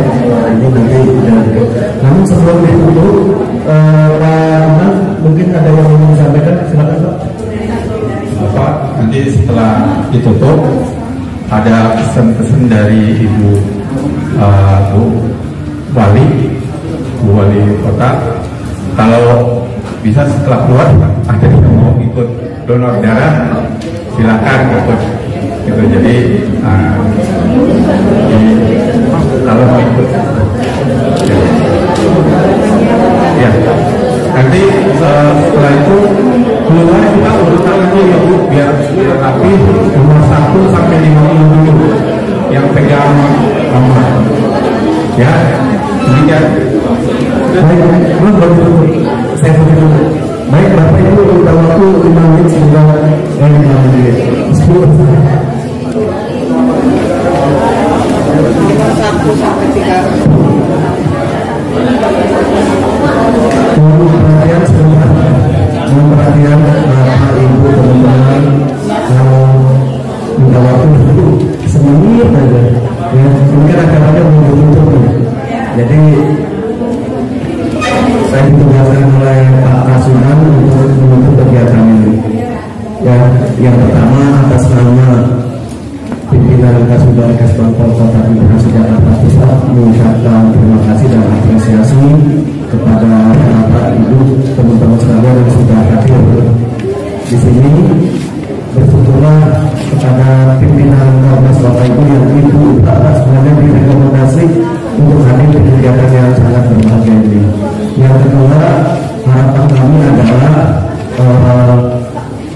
materi-materi yang sudah disampaikan oleh para narasumber ini ya bisa sebagai transfer knowledge. Teman-teman bisa menyampaikan kepada lingkungan, kepada teman-teman organisasi. Jadi sesuai dari sini outputnya ada gitu. Outputnya ada dan teman-teman bisa mengimplementasikan ternyata begini. Jadi intinya sih kita harus tahu memposisikan diri kita ini dalam rangka mengimplementasikan kegiatan ini, kita harus apa dan kita harus bagaimana. Itu. Terus semuanya buat kita semua, terima kasih. Saya sebenarnya dari Ikatan Donor Darah Saudara mengaturkan banyak terima kasih. Wassalamualaikum warahmatullahi wabarakatuh. Silakan sampai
Thank you.